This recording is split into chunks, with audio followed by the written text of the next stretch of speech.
Good morning, everyone. Sorry for being late. I was at the YWCA Rose Campaign fundraiser, so got a little delayed coming from there. I would like to call this meeting to order and acknowledge that at this time, I would like to acknowledge that we meet on the traditional land of Treaty 6 territory and acknowledge the diverse indigenous peoples whose ancestors' footsteps have marked this territory for centuries, such as Cree, Denisoto, Blackfoot, Dakota Sioux, as well as Métis and Inuit, and now settlers from around the world. As a matter of fact, the speaker at the YWCA Rose Campaign was Brandy Moran, a prominent Indigenous journalist, talking about the murdered Indigenous women and girls and calling all of us to action, including our city. Yeah. So it's fitting that way. Cool. Roll call. I'll go with committee members. Councillor Knack. Good morning. Councillor Principe. Good morning. Councillor Rutherford. Good morning. And Councillor Wright. Good morning. And Mr. Burrow. I don't believe he could make it today. Okay. And Mr. Edmondson. Yes. Edmondson, right? Here. Thank you so you. much. And we're also joined by Councillor, what's your name, sir? Can't see your face. Are you Councillor Jans? Yes. There you go, yeah. Councillor Jans. And do we have other council members joining us online? Good morning, Mr. Mayor. Councillor Good morning. Paquette, you're there. Good morning, Mr. Mayor. Councillor Stevenson here. Councillor Stevenson, you're there. And good morning, this is Councillor Tang. Councillor Dang. And good morning, this is Councillor Salvador. Councillor Salvador. And anyone else that I am missing? As members join, we will acknowledge their presence. Election of vice chair. I'll nominate Councillor Wright. Cool. I second. Or can I do that? Or does she have to accept first? I think I have to accept first. I think you have to be. It has to be seconded before accepted, right? Or it doesn't have to be Don't need seconded? to second at committee. Oh yeah, there's no second required, Councillor Rutherford, at the committee, right? So Councillor Wright, do you accept to be the vice chair of this esteemed committee? Well, thank you, Councillor Rutherford, for giving me time to think about this. Yes, I will. Okay, cool. So please, then we vote on it, right? So please vote I'll to. move that we, I think now that she's accepted the nomination, I have to move that we appoint her as vice chair. So please vote to have Councillor Wright be the vice chair of the audit committee.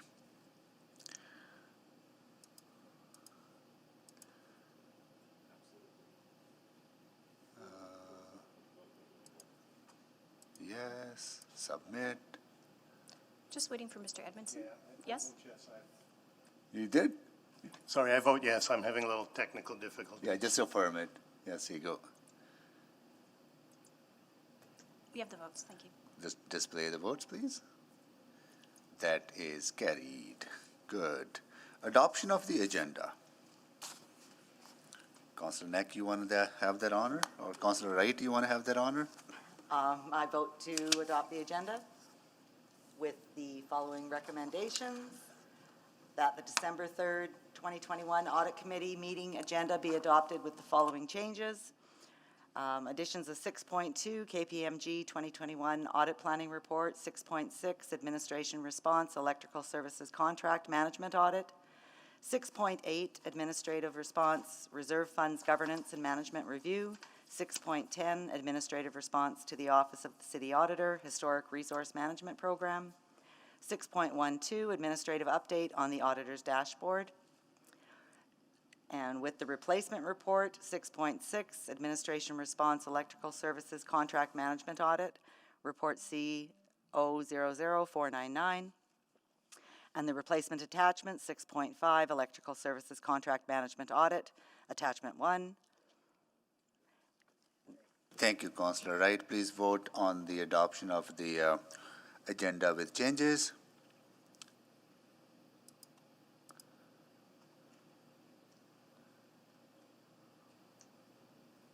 Just waiting for Councillor Rutherford.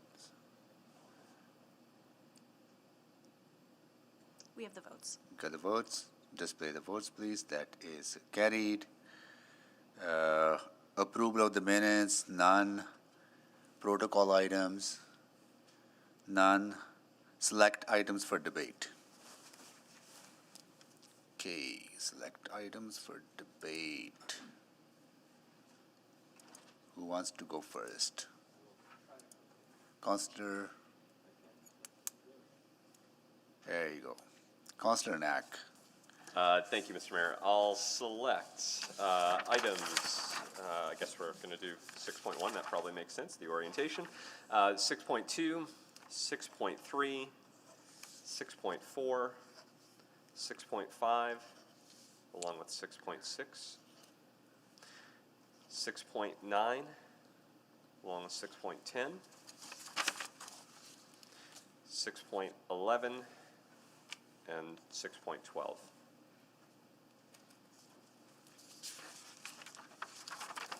So, Madam Clerk, 6.5 and 6.6 and 6.9 and 6.10, they're cross-referenced, right?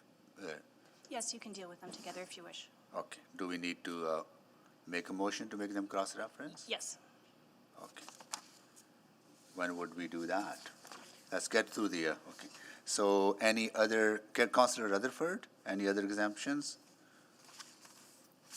Yeah, I would select the two that Counselor Knack did not select, 6.7 and 6.8. 6.7, 6.8. Okay, so that is everything. We don't have to vote on the report not selected for debate.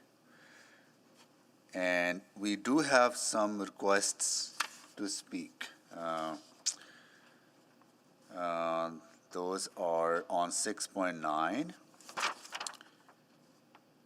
David Ridley and Dominic Shimanohan. Are they here or they are on? Are they They're registered? remote? They're remote? Yes. Okay. And it's also a request for time specific, right? Correct. Yeah, so request to speak. Councillor Knack, Councillor Principe, you want to move that we hear from the public speakers? So moved. Okay, please vote.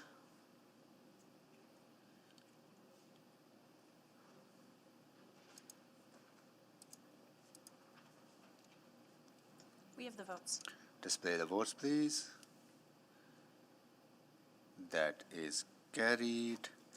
Request for specific time on agenda. So we have two, that the following items be dealt with a specific time on the agenda, 6.9 and 6.3, the Office of the City Auditor, and 6.4, Annual Work Plan.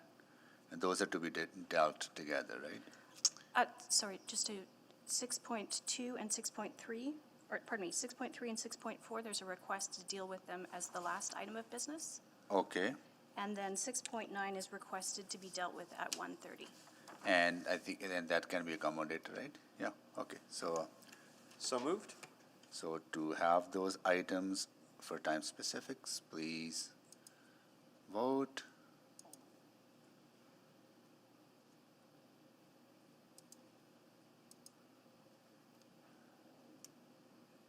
Display the votes, please. Oh, sorry, we're just waiting for Councillor Rutherford. Okay.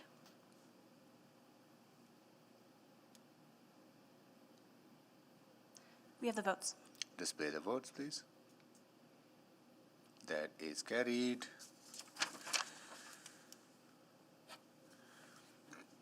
Councillor inquiries.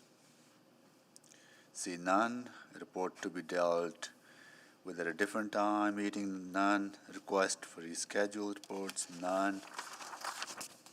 and we are going to go into our Sorry, agenda. Mr. Mayor, may I call a point of order? Yeah, I do think that we missed a protocol item. It is the International Day of Persons with Disabilities, and I okay, think it's a so, really important day that we acknowledge.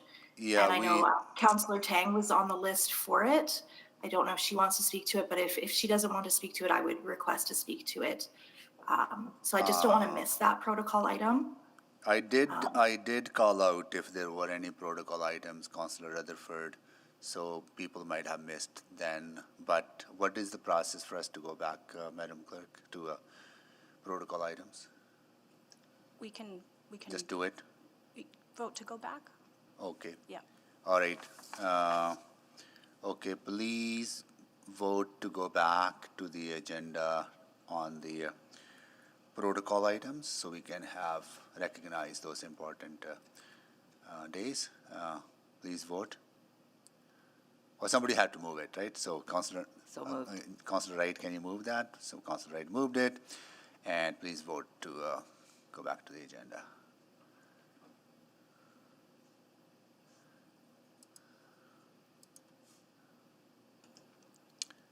Okay, You have the votes, thank you. there were the votes. Please display the votes.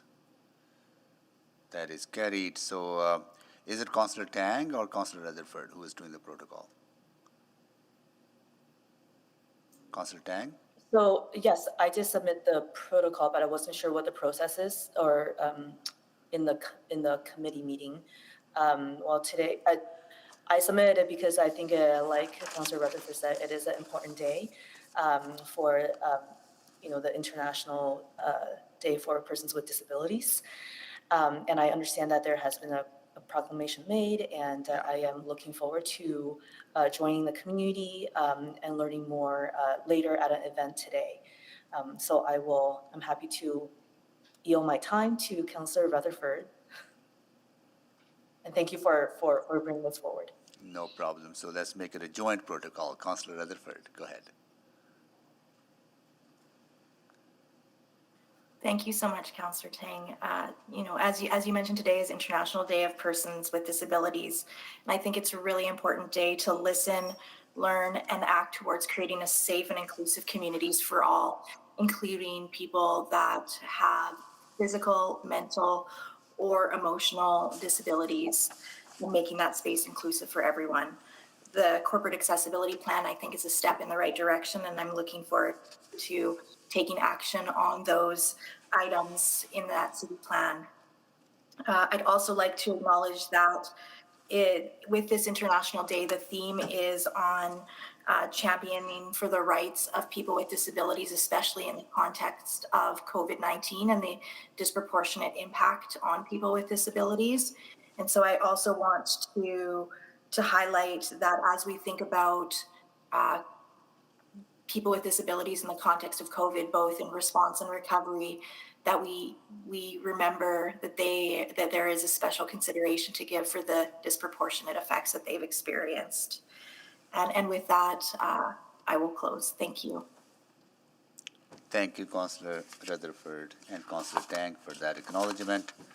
We'll go back to our agenda on the items selected for debate. And what would be the process to make those 4 items cross-referenced for in each of 2? You don't necessarily have to vote. It's been customary for Audit Committee to deal with them together. Okay, so 6.5 and 6.6 will be dealt together, as will 6.9 and 6.10, right? 6.9 and 6.10 would be Yeah. dealt with together. Got it. Good. Okay, we are into our first item, which is 6.1, Audit Committee Orientation. Good morning, Mr. Mayor and Audit Committee. My name is Aileen Giesbrecht. Aileen, can you speak close to the Can I mic? speak louder? Yeah, I'll please. try. Thank you. I'm old guy, so I only have hearing issues, but I also that slight Use issue the with hearing plexiglass. issues as well. Right? But So, thank you for letting me know, Mr. Mayor. Yeah. So my name's Aileen Giesbrecht, and I'm the city clerk here with the City of Edmonton, and we've got 3 short parts to this initial orientation to Audit Committee.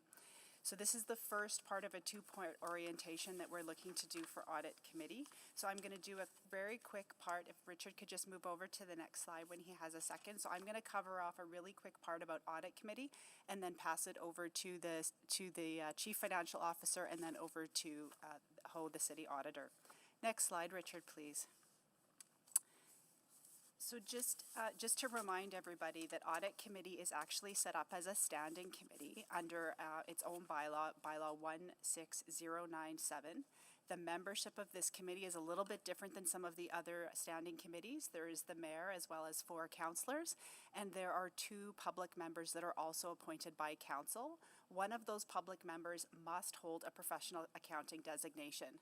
As we have seen already this morning, the mayor is the chair, and we have just elected a vice chair, which is Councillor Wright. In order to have an audit committee meeting, there must be quorum, which is 3 councillors. That could include the mayor or not, and 1 public member, just for clarity. This is just one of the differences from this committee as well as some of the other committees. Next slide, Richard, please. So City Council is actually the apex governing body for the city's governance structure. Much of council's work is carried out at the at the committee level. And as I've mentioned before, Audit Committee is one of council's standing committees. The committee does assist council to fulfill its oversight responsibilities, and it receives reports from 3 different bodies, which is the purpose of this slide. It receives reports from the external auditor, as well as from city administration represented by the management box on this slide, as well as from the city auditor. Those are the three bodies that do report into Audit Committee.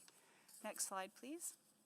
And again, just for clarity, the mandate for Audit Committee is to receive reports from the auditor, the external auditor, and there are 5 types of reports that come to Audit Committee from administration regarding financial statements, enterprise risk management, internal controls, fraud, misconduct, and policy compliance, and any other matters as directed by City Council. Next slide, please. I know that we have spent some time through orientation talking about the mandates of both council and committees, but I just wanted to spend a few minutes talking about the general authority. It is possible to request reports from the city auditor and administration, but it must be done so within the mandate of this committee, and it must be done so within the approved budgets. So just for clarity, if there is something within the auditor's work plan that is already approved within the approved budgets, this committee can ask for information. If it's outside of the approved budgets, it needs to go back up to council for authority. The second bullet, just to clarify on your agenda today, is actually the city auditor's work plan. This committee has the authority to approve that work plan if what is being proposed is within the previously approved budget. But again, budget authority does reside with City Council and not with any of its committees. It is possible for this committee to recommend to City Council any other work that it would like the city auditor to do. Again, that responsibility rests with City Council, but it is this committee that can make those requests. And when you have reports on your agenda, just for absolute clarity, you can do 3 things. You can receive the report for information, you can send it to City Council with or without recommendations, or you can ask for additional information as long as it can be done within the current resources and doesn't require additional financial capacity. The last slide in this pretty quick orientation from myself is just a friendly reminder that all Audit Committee meetings are held in public. Committee does have the opportunity to hear from speakers, as you are doing so today, because there are 2 people who are coming to speak to you. There are some times where you will hear matters that, subject to FOIP rules, we will need to go in camera, and what that means is that the doors are actually closed to the public. It doesn't happen very often, but it is something that is absolutely possible if it's required. And just for any direction or decision that is going to be made, just for absolute clarity, all of those decisions must be made in public. I'll now pass it over to Stacey Padbury, the city CFO. Good morning. So generally, when you see reports from, in terms of financial reports, they will come through financial services, a branch within financial and corporate services. And this is the branch that leads the corporate accounting and reporting function for the city of Edmonton. They're responsible for overseeing the preparation of the city's consolidated financial statements, which are audited annually by our external auditor, KPMG. This branch is also responsible for the preparation of the city's annual report and the financial report to citizens. In addition, Financial Services oversees the city's internal corporate financial performance reporting process through the preparation of quarterly operating and capital financial updates. Through sound fiscal policy, strong internal control practices, and ongoing compliance and monitoring, this branch ensures the organization is financially sound, accountable, and transparent in the management of public funds. Next slide, please. Each year, Financial Services prepares the consolidated financial statements for the City of Edmonton. The consolidated financial statements are prepared in compliance with public sector accounting standards as set by the Canadian Public Sector Accounting Board and include all organizations that are owned or controlled by the City of Edmonton. The consolidated reporting entity includes a number of entities accountable for the administration of their affairs and resources to the city. This includes, examples include Edmonton Public Library, Explore Edmonton, the City of Edmonton Nonprofit Housing Corporation, to name a few, and a complete list is included in Note 1 to the city's consolidated financial statements. The consolidated financial statements also incorporate EPCOR, a wholly owned subsidiary of the City of Edmonton, on a modified equity basis. The statements, along with management discussion and analysis, will be provided to Audit Committee for review and recommendation to Council for approval generally in April, in advance of the May 1st legislative timeline as set out by the Municipal Government Act. The statements also form the basis of other reporting, such as the Municipal Financial Information Return, which is audited and provided to the Province of Alberta. The audited financial statements, along with management's discussion and analysis, are included in the city's annual report, available on the city's website.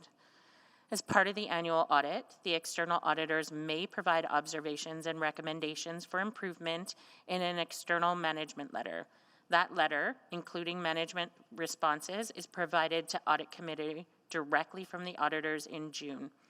Management may provide periodic updates on the progress of addressing the recommendations. Annually, administration prepares an assessment of the external auditor's performance, which is provided to Audit Committee for their review and input.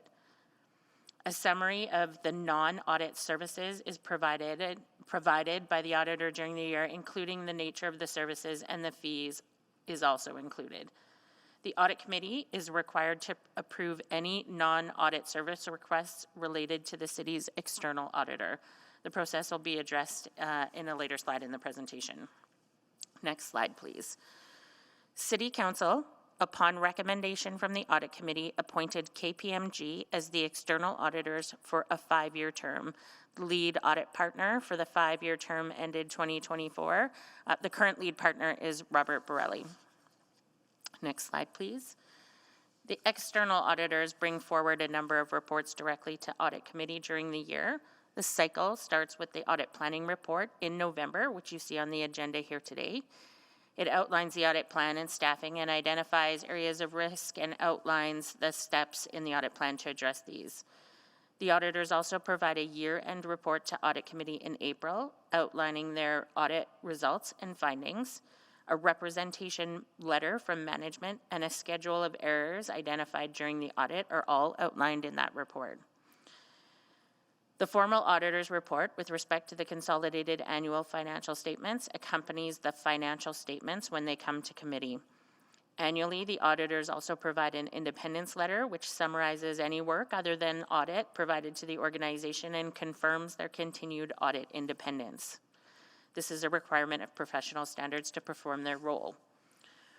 With the audit completion, the external auditors provide observations and recommendations arising from the audit, and that letter, including management's response, is presented to Audit Committee in June. Next slide, please.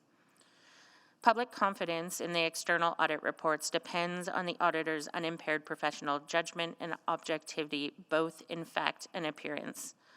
Audit independence is an important element for the auditor to be objective in their evaluation and an entity's financial statements, in the evaluation of an entity's financial statements, and allow the auditor to approach the audit with an appropriate degree of professional skepticism. Professional independence standards are set by the Chartered Professional Accountants of Alberta within their rules of professional conduct. The city and the external auditor have joint responsibility to ensure that audit independence is not jeopardized.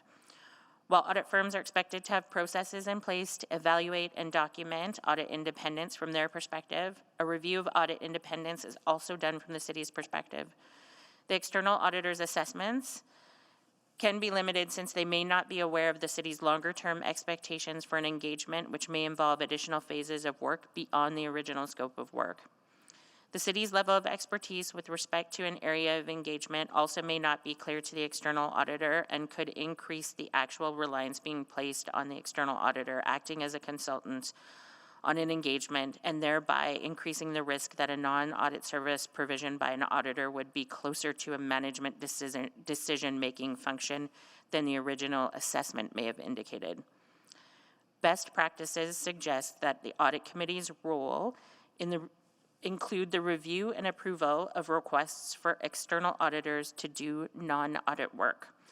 The audit committee's current practice, approved in 2015 and amended in 2018, requires audit committee pre-approval of services over $100,000 to be reviewed directly by the audit committee, with requests below $100,000 being reviewed by administration. While the external auditor has determined there is a scope of work for which they'd like to be considered, this is generally identified at the procurement stage during a request for proposal. The external audit firm submits a letter with their assessment of the auditor independence and with respect to the specific engagement. Administration reviews the response and provides an assessment and recommendation through a report to audit committee. That concludes my portion of the presentation. I'll now hand it over to the city auditor. Good morning, Mayor, Councilors, and Mr. Edmondson. I'm Ho Kwach, the City Auditor, and I'm here to present to you some information with respect to the Office of the City Auditor. On the next slide, I highlight some key sections from the bylaw that I want to bring to your attention. The first one is with respect to who the City Auditor is accountable to, and that is to Council and not administration. The second point is around the breadth and the scope of the work that the City Auditor has oversight over. I'll discuss this a bit more in the following slide. The third bullet is with respect to the powers and the duties that are provided to me as City Auditor. They include things such as setting organizational structure, staffing, personnel, and amongst other things. And lastly, I want to highlight that the City Manager, Andre, will also provide administrative support to the City Audit Office. This includes things such as legal, HR, and corporate communications. On the following slide, I do highlight two sections, sections 10 and section 16, that speaks to the mandate or the coverage of the City Auditor. If you go to section 10, it specifically states that the office is responsible for all internal audit activities within city programs and city agencies. The bylaw defines those two terms very specifically.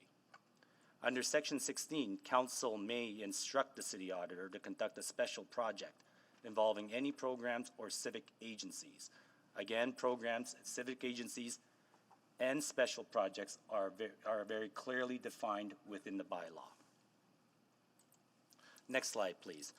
There are three concepts that I want to bring to your attention that are critical with respect to the office: independence, accountability, and transparency. Independence and accountability are really achieved mainly through the structure of the office and its reporting relationship. As I said earlier, the city auditor is accountable to city council.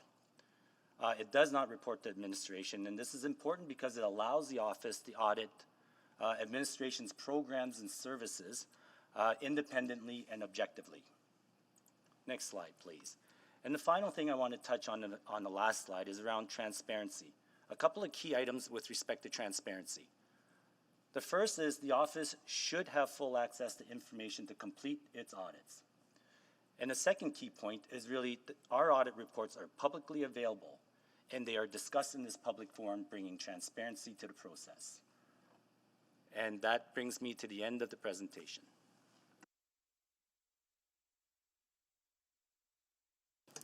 Thank you so much, everyone, for your presentation and giving us this brief orientation on the function of the audit committee and the responsibilities of specific areas.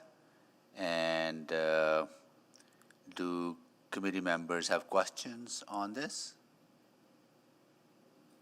Mr. Mayor, just to finish up, and I do apologize, we're going to be coming back in Q1 or Q2 of early next year, and we'll be sort of doing a second part of the orientation. Yeah. Just recognizing committee's time today, we wanted to provide you a quick overview, let you get on with your business and take questions if that's helpful, and then we'll come back again in the new year. Okay, good.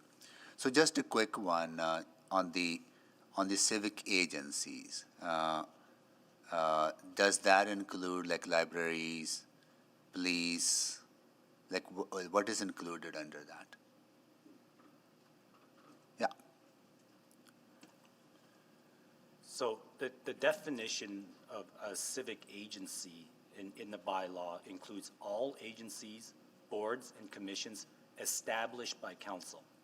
There is a further definition of a civic agency, which includes all agencies, boards, commissions, to which council makes appointments. Okay. So that would include EPL and police service. Yes, that would be included Got it. Okay. Good. Thank you for that. I just needed to know that. Cool. Okay, good. No more questions on this. Really appreciate the presentation. We'll go to our next I'll item. move that we receive the report for information. Please vote to receive item 6.1, Audit Committee Orientation for information.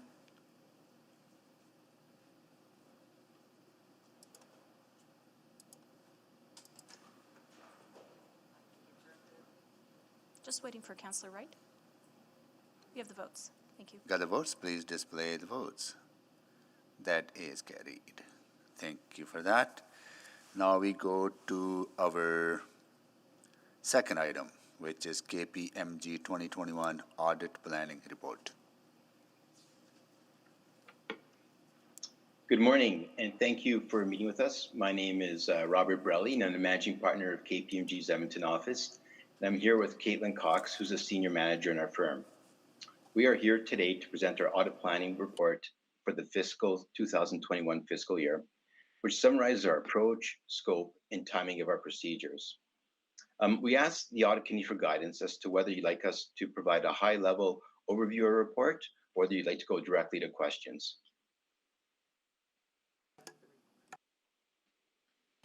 Overview will be helpful. Wonderful. So we'll assume that you've had an opportunity to read the report, and therefore we'll draw your attention to some of the more key points and changes from the previous year. Now, the purpose of our audit is to express an opinion on whether the financial statements are prepared in all material respects in accordance with public sector accounting standards. And our audit covers the following entities. So it's the consolidated statements for the City of Edmonton, the City of Edmonton Pension Fund and Employees Benefit Plans, the financial statements of the Firefighters Supplementary Pension Fund of the City of Edmonton, and the City of Edmonton Municipal Financial Information Return, and of course, all required grant reporting and related schedules. In addition, we've been separately engaged outside of this process to opine on the financial results of EPCOR Utilities, Edmonton Public Library Board, the City of Edmonton Non-Housing Profit Corporation, Explore Edmonton, and Innovate Edmonton. Now, at the bottom of page 1, we discuss the concept of materiality. Our audit is designed to detect misstatements and errors in your financial statements that individually or in aggregate, that is, if unadjusted, they would impact the user of the financial statements. Materiality for 2021 audit has been established at $94 million, representing 2.9% of the budgeted expenditures of the city. This is consistent with our materiality threshold used in 2020. Now, adjusted and unadjusted misstatements greater than 4.7 million, if any, and any other audit findings, including performance improvement observations, will be reported to the audit committee at the conclusion of our audit when we present our audit findings report. I'll now pass it on to Caitlin to talk about our areas of audit focus. Thank you, Robert. An audit involves expecting the city's records and accounts to ultimately provide an opinion on whether the financial statements are fairly stated in accordance with public sector accounting standards. To achieve our overall objective, our audit testing responds to audit risk, and our audit procedures are designed to reduce this audit risk to an acceptably low level. Our audit risks and other areas of focus on specific accounts and balances remain unchanged from the prior year and are detailed on pages 5 to 8 of our report. At a high level, these include the following: the recognition of revenue amounts subject to external restrictions, which primarily relates to government grants, the valuation of long-term investments, the completeness of contributions of tangible capital assets, the transfer of tangible capital assets under construction to available for use, the completeness of accounts payable and accrued liabilities, and the derecognition of certain developer obligation liabilities. We'll also obtain an understanding of management's progress towards the implementation of the upcoming asset retirement obligation standard, which is effective in fiscal 2023 for the city and is expected to have a significant impact on the city's financial statements. We've included additional information on preparing for this upcoming standard in Appendix 2 of our report. In addition to our areas of audit focus, professional standards do presume the risk of fraudulent revenue recognition and the risk of management override of controls exists in all organizations. While we have rebutted or challenged the risk of fraudulent revenue recognition in our audit of the city, the potential risk of management override is not rebuttable, and we will address this risk through procedures such as journal entry testing and a retrospective review of estimates. We have also included in our report an outline of our audit cycle and timelines. We understand the audit committee and city council timelines and are prepared to publicly report on your financial results prior to May 1st of 2022. We have developed a work plan with administration that will ensure both our internal and legislative reporting deadlines are met and that all work is completed prior to presenting our audit findings to the audit committee in April. Finally, we would like to confirm that we are independent from the city as is required by our professional standards. We will continue to follow quality control and conflict checking procedures and are transparent on all services provided to the city. At the completion of our audit, we'll provide a copy of our independence letter to the audit committee. In conclusion, this is a high-level overview of our report. As Robert mentioned, we're very appreciative of our continued opportunity to work with the city as your external auditor and would be happy to answer any questions the committee may have with respect to our 2021 audit plan.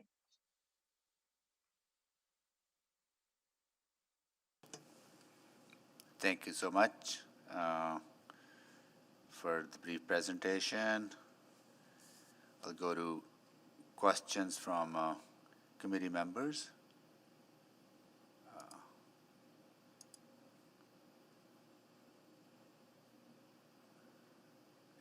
Give me 1 second here.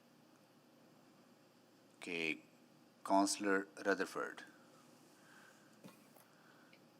Hello, thank you so much for this presentation and the work you are doing.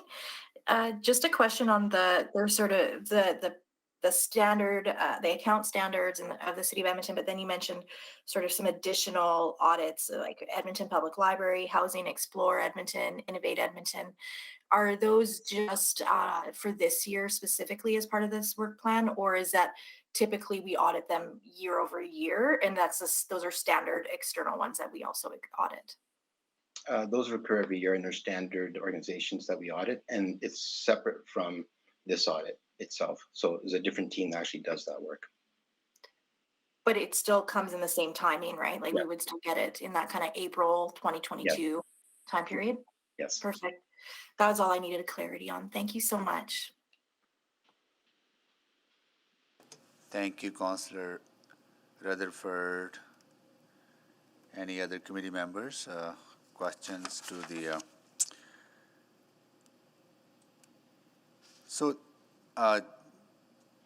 just help me understand, because it's been a while now that I've been on the audit committee. The functions that you play as an external advisor, right?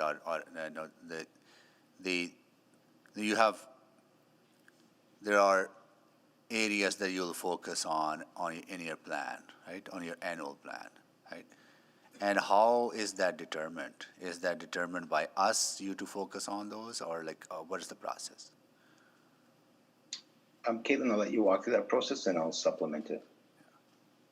Absolutely. So our areas of focus largely stem, if we start from the very beginning, with our materiality determination. And that's where we really look at the financial statements as a whole and begin our scoping process where we start to determine areas where we think there might be greater risk of material misstatement. And those are ultimately the areas we focus on. They do stay fairly consistent year over year. That is one thing I would like to highlight, and really vary only if there's large changes in operations, significant unusual transactions that happened in the year. Or in the case, one item we have highlighted this year is asset retirement obligations because there's a new accounting standard coming out. So those are sort of the key items we look to as we develop our areas of focus. And then we design procedures to address those specific areas. And Robert, I'll let you supplement that with any information you would like to provide. Yeah, and then we do have discussions with city administration and the city auditor to understand if there's new risks during the year or areas that we should focus on as well. So we get their input as part of our process, and we bring that all together to come with a comprehensive audit plan.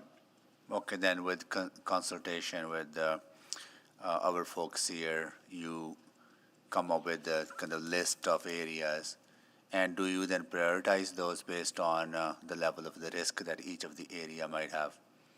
Yes, so risk can come in various forms. So the size of the balance, the degree of estimation or subjectivity, and complexity. So, the decommissioning cost could be a complex area because there's lots of inputs that go into it. So we do more work there. And items that are pretty routine in nature and not that big, we will do less work in those areas. Mm-hmm. And do you focus mainly on the financial risks, or do you look at other risks, say reputational risk, or is it aligning with the role or the goals of that particular department? Yeah, I think we're really focused on the external scorekeeping. So what you send to the public and whether that makes sense. The internal processes, if we identify something during the course of the audit, we'll bring it to your attention. But generally that's within the purview of the city auditor. Okay. And if committee members through a discussion process identify certain areas that committee may feel that are further needs to be looked at or that are high risk, how is that factored into your decisions? To the extent with the outcome of this meeting, you think there's areas you'd like us to focus in that you don't think we've contemplated, we're happy to change our audit plan or add to our audit plan to accommodate that. So it's a valid question, and it's something that we're receptive to. Okay, good. No, thank you for that, for those answers. That's it for me. Any other committee members? Mr. Mayor, if I may, you kind of... Yeah, please, yeah, go ahead.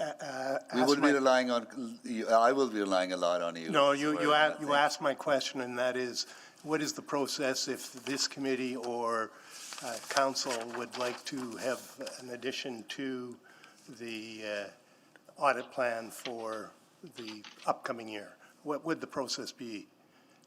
And this is a question for KPMG.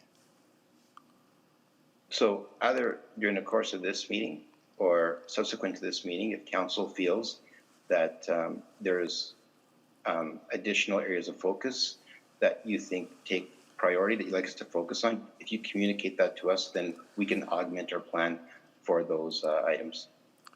So we could either do it in this meeting or offline if for confidentiality reasons we, didn't want it public? Yes. Okay, thank you. Good. And go ahead. I do have a bit of a technical question. Go ahead. If you just bear with me. The upcoming change in standard to ARO, you say it's going to have that's the asset retirement obligation. You say it's going to could have a major impact on the city's financial statements. Can you briefly outline what that would look like? What are those changes? Yeah, absolutely. So I think I'll go back to kind of the basics of what this standard is for the benefit of the entire committee. So under this standard, a liability is required to be recognized when there's a legal obligation to incur costs to retire an asset. So this can include the cost of removing asbestos from an older building at an extremely granular level. So as part of the implementation of this process, administration has to review all of the city's assets to see which assets are in scope or covered by this new standard, which is sort of step one and takes a considerable amount of effort. From that point, it's then determining the costing related to this, and it ends up as a liability on the balance sheet, so on your statement of financial position, and that's where it can be fairly large dollars, because when you go through all of the buildings, all of the assets owned, and determine the cost to retire those in the future, it can end up being a significant monetary value. So although this standard isn't effective until 2023, it is something we are beginning to work with administration with now, and we have offered them access to our subject matter expert to help go through this project process. So the biggest change in the financial statements will be a increase in liabilities. Exactly, yes. Okay, thank you. Thank you so much. Thank you so much for your presentation. Look forward to working with you over the next. Likewise. Thank you very much. Yeah, cool. I'll move that I think it's an actual recommendation, that we accept the recommendation as identified in the report, that the KPMG audit planning reports set out in attachment 1 be approved. Good. Okay, please vote to accept the recommendation.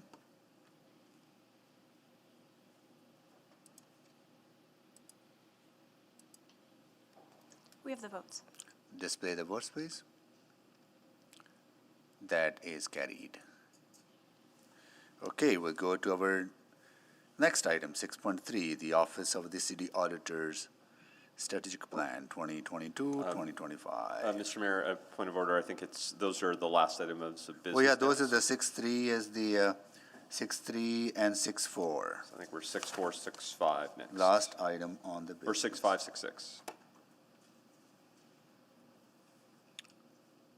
6.3, 6.4. Yeah, those 6.3, 6.4 are because they're, Those are for the end of the day, Mr. yeah, the Mayor? end of the day. Yes. Okay, got it. Okay, so then we go to 6.5 and 6.6, right? Correct. And they're cross-referenced. Yes. Good, okay. So who is going to make a presentation? I believe it'll be myself to start. Okay, go ahead. Before I get started, I just wanted to introduce everybody to the Deputy City Auditors who are in attendance, Janine Mryglod and Edwin Ryle. They do a fantastic job, and they know the details of the files, which I probably don't fully have. Electrical services contract. The city contracts with various vendors and companies for constructing and maintaining traffic lights, street lights, and LRT signaling infrastructure. Prior to 2019, the city had sourced these services through one contractor. In 2019, the city moved to 4 contractors using the arrangements you see on the slide. It's through 2 types of contracts: an ESA, which is a single source contract that's non-competitive with one particular service provider. Then there are standing agreements, which are agreements for services when needed at predetermined prices and terms and conditions. Our audit looked very specifically at whether administration is managing the contracts with these electrical services providers effectively. That means, are there clear roles and responsibilities? Are the payments of the contractors made in a way that is supported? Is there proper monitoring of the contractors, and are we enforcing the contracts? Next slide, please.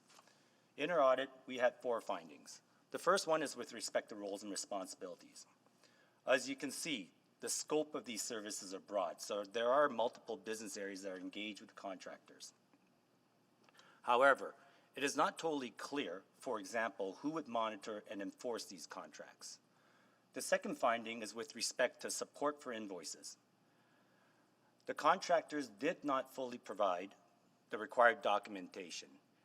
In fact, some contractors provided no documentation at all. The one contractor that provided the most supporting documentation only provided 2/3 of the required information. The third finding is with respect to using benchmarking to monitor contractor performance. On page 67 and 69 of the package, the office compiled some benchmarking information.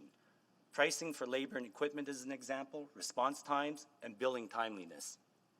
We believe that this information can be used to better assess contractor performance. The last finding is with respect to enforcement options. Within the contract, there are enforcement options such as written notification to termination of the contract. When a contractor does not meet the expectations, we believe there's an opportunity to fully explore these enforcement options. We made 4 recommendations, which you see at the bottom of the slide and in the report. And I'd like to thank Gord, Adam, and the various branch managers and directors who support this audit. I'd also give a big shout out to the audit team and the project lead, Michael, who worked really hard to deliver this report. Thank you so much. And now over to you. Thank you, Your Worship. We'll just pull the presentation up now, please.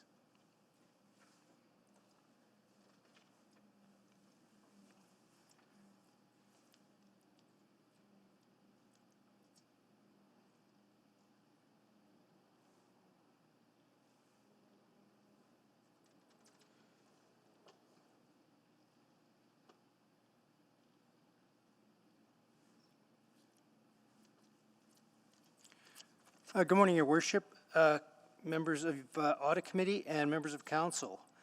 With me today are Brian Simpson, our Branch Manager of Parks and Road Services, as well as Parveen Mann, Director of Business Integration within that branch. Joining us on the Hangout to answer additional questions are Craig Walbaum, our Branch Manager of Building Great Neighborhoods, as well as Olga Massini, our Director of Traffic Operations, Nicole Wolf, our Acting Director of Building Great Neighborhoods Infrastructure Delivery, and lastly, Trevor Dennehy, our Director of LRT. We have a number of people on the call. As the auditor mentioned, this electrical services work spans many different areas of the corporation, and as a result, we have a number of different subject matter experts. We're here today to discuss administration's response to the electrical services contract management audit. We'd like to start by thanking the city auditor and his staff for their collaborative and professional view of the electrical services contract management work at the City of Edmonton. We have accepted all 4 of the recommendations that have been made in the audit.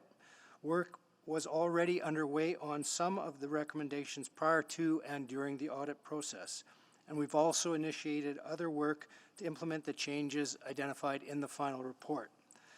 One of the big city plan moves is to catalyze and converge. This means that Edmonton has to be constantly moving forward within the realms of technology, design, and planning. These recommendations and our continuous improvement efforts demonstrate our commitment to this move.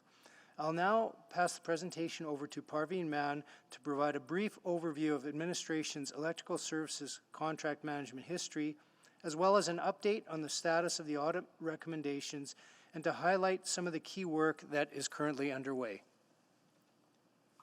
Thank you. Thank you, Gord. Good afternoon, members of the Audit Committee. Since 1996, the city has retained a sole service provider to construct and maintain the city's traffic signals, streetlights, and LRT signal infrastructure through a single source agreement. Upon the previous agreement terms expiring and following City Council's direction, exclusivity clauses were removed and an electrical service agreement was prepared for 2019-2022, as well as additional competitive standing agreements with other electrical service contractors to conduct capital, operations, and maintenance work for traffic signals, street lighting, and LRT signal infrastructure. This change is aimed to increase accountability and competition with industry, providing citizens better service and value. This change in service model allows administration to increasingly formalize, benchmark, and align performance measures for all of its electrical service contractors to ensure the best service for Edmontonians and value for money. The table you see outlines the work the city performs based on current resources, as well as the work that contractors are responsible for. Operations of assets referred to in this table is defined as controlling the actual functioning of the asset. For example, operating the streetlights would include the analysis on lighting levels and programming of when they are turned on and off. Maintenance of city assets referred to in this table means ensuring the assets are in good working order, such as performing repairs or changing a light bulb. As Gord mentioned, we have accepted all 4 of the recommendations made in this audit and their associated timelines. I'm pleased to report that 1 recommendation is completed ahead of schedule, and work is already underway to ensure the other 3 recommendations are on track to be completed in Q1 of 2022. For recommendation 2, administration actively reviews all invoices has only paid for services received. Currently, the team is improving documentation in order to be more stringent and ensure processes are applied consistently. For recommendation 3, key performance indicators are being developed to compare performance moving forward. Benchmarking is something we've done historically, but now that there are multiple vendors, there is an opportunity to build a more robust benchmarking framework. For recommendation 4, written notice will be provided when there are issues with performing of contractual obligation. This work will be completed by January 31st, 2022. In addition, the 2020 City Productivity Audit highlighted the need for the city to improve benchmarking and incorporate them into Enterprise Performance Management Framework, EPM. This work aligns with that recommendation. Next slide, please. As we conclude, we'd like to once again thank our city auditor for the review of this work. Continuous improvement of our electrical services contract management is a priority to us and to the city, and something that we are committed to. We're pleased to have already fully implemented 1 recommendation, as Parveen mentioned, and are continuing to work on the remaining. And we're happy to take your questions at this time. Thank you so much. So if I understand, all the recommendations will be implemented by February of 2022, right? That's the target, Your Worship. Got it. Okay, good. Thank you. Councillor Knack? Thank you, Mr. Mayor. A number of questions. So first, I just want to check, and this is maybe both a clerk's and an auditor question. We've used the term contractor A, but that contract is public. Who is doing that work is public, and I just want to make sure. We didn't use their name, and I wasn't sure why. Can we answer that without, like, is there any reason why that's not being discussed? Thank you, Councillor. So during the course of crafting the audit report, the contractors had expressed some concerns about including their names and revealing some of this confidential information for competitive purposes. So out of an abundance of caution and in working with legal, we made a decision not to anonymize the name. Okay. All right, then I won't bring it up, although I think it's anyway, that's fine. Doesn't matter. The more important thing is the outcome of this. So I guess my biggest question I have when I think about this audit, and I really appreciate that the recommendations are already underway. We're going to solve that.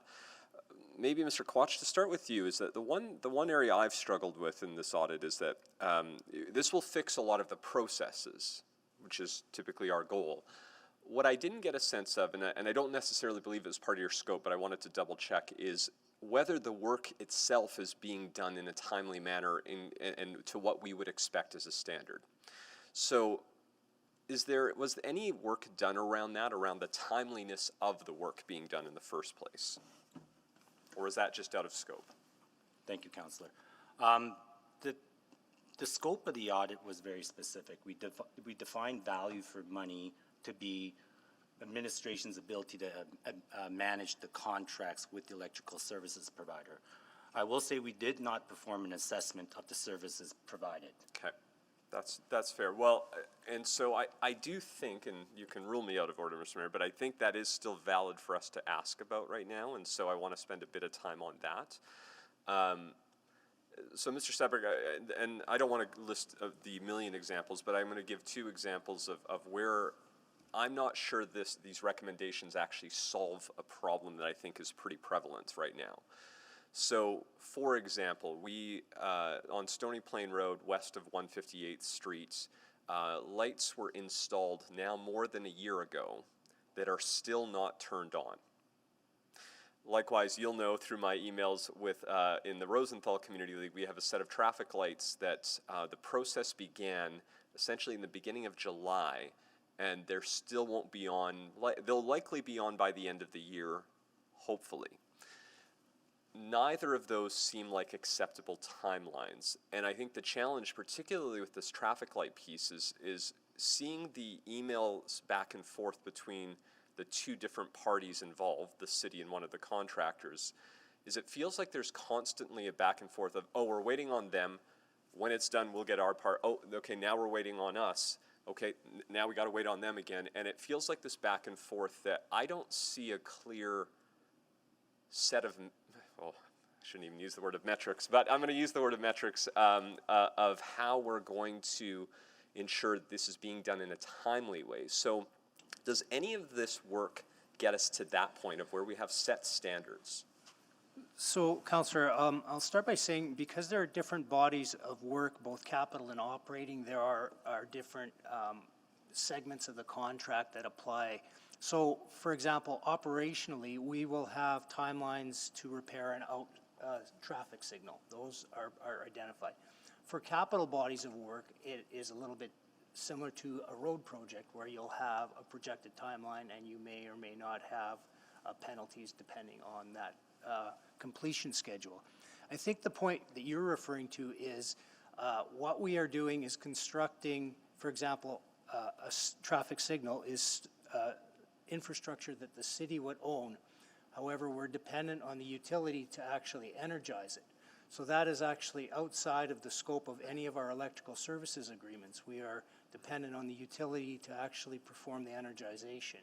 So I think where this can help that process is by more due diligence on the part of both the contractor and the city to ensure that everything is complete so that when that transition to energization happens, all of the work is complete. I think part of what happens now is if everything isn't complete, if we're using a third-party contractor and they are missing some of the technical or code requirements, the utility will not energize it until all of those are complete. Once that is done, so that is the part that we can control. So I think that's where some of these recommendations from the auditor will help us. The other part, though, with respect to how timely the utility responds to energize is some of the dialogue we've been having with the utility, but we don't have a contractual lever in that element of when they have to energize. And I'm out of time, and I'll come back to that point in my second round. Yeah, good questions, even though they're a little bit out of the scope, but I think they touch on a bigger issue that we hear often on the coordination or lack of coordination, how we can improve that coordination between our city and the utilities. Absolutely. Councillor Rutherford? Thank you, Mr. Mayor. First of all, I just want to say to the city auditor team, excellent job on this report. It was really well written. As somebody that's new to audits, I found it really easy to read and understand. So I just want to start by thanking you and your team for that work. My questions are to administration.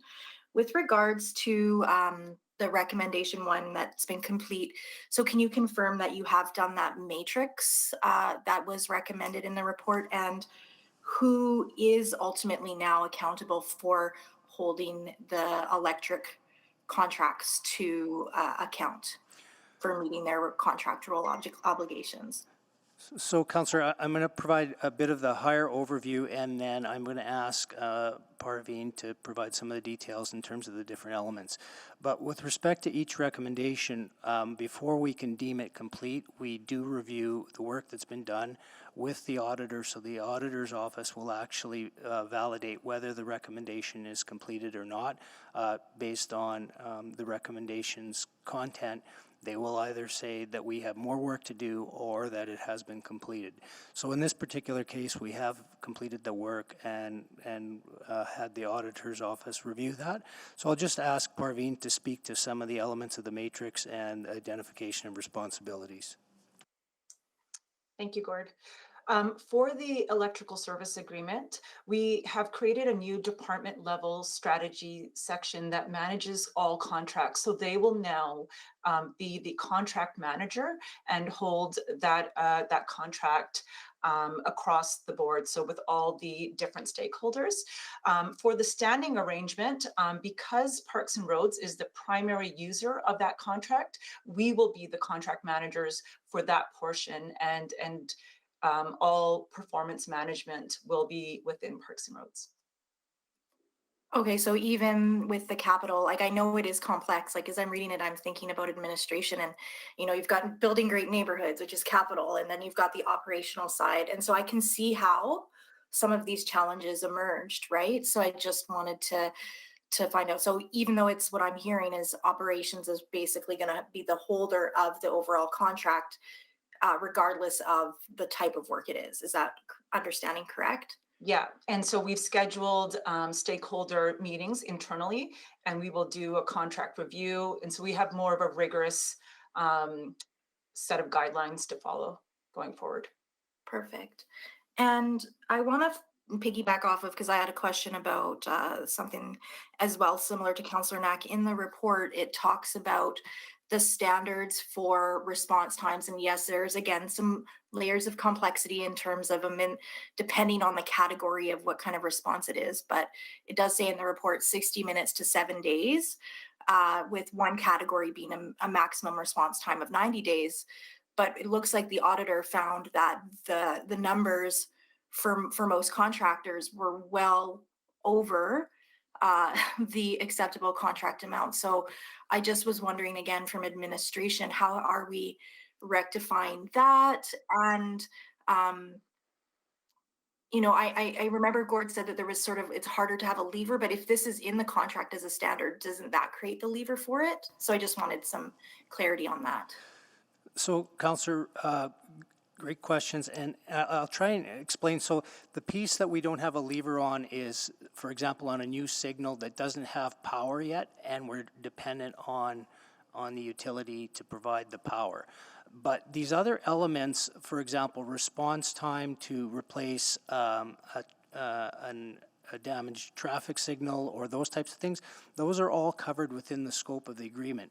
So there's a couple different things we're doing. Of course, the auditor's office identified that we can enhance our benchmarking, which will do one thing specifically, and that's ensure that the metrics we have within the scope of the agreement are suitable, as well as the service levels are suitable for citizens' needs and also safety needs. So the first piece is to make sure that the applicable standards are within the agreement, and then the second piece is ensuring that we do hold the contractor, whichever contractor is responsible for that body of work, is meeting those timelines, and that will be facilitated through the additional oversight that Ms. Mann just referred to. Perfect. Thank you so much for those answers. Appreciate it. Thank you, Councillor Rutherford. Councillor Stevenson. Oh, thank you. Does Councillor Wright have precedent as a committee member? Well, thank you so much for flagging that for me, Councillor Stevenson.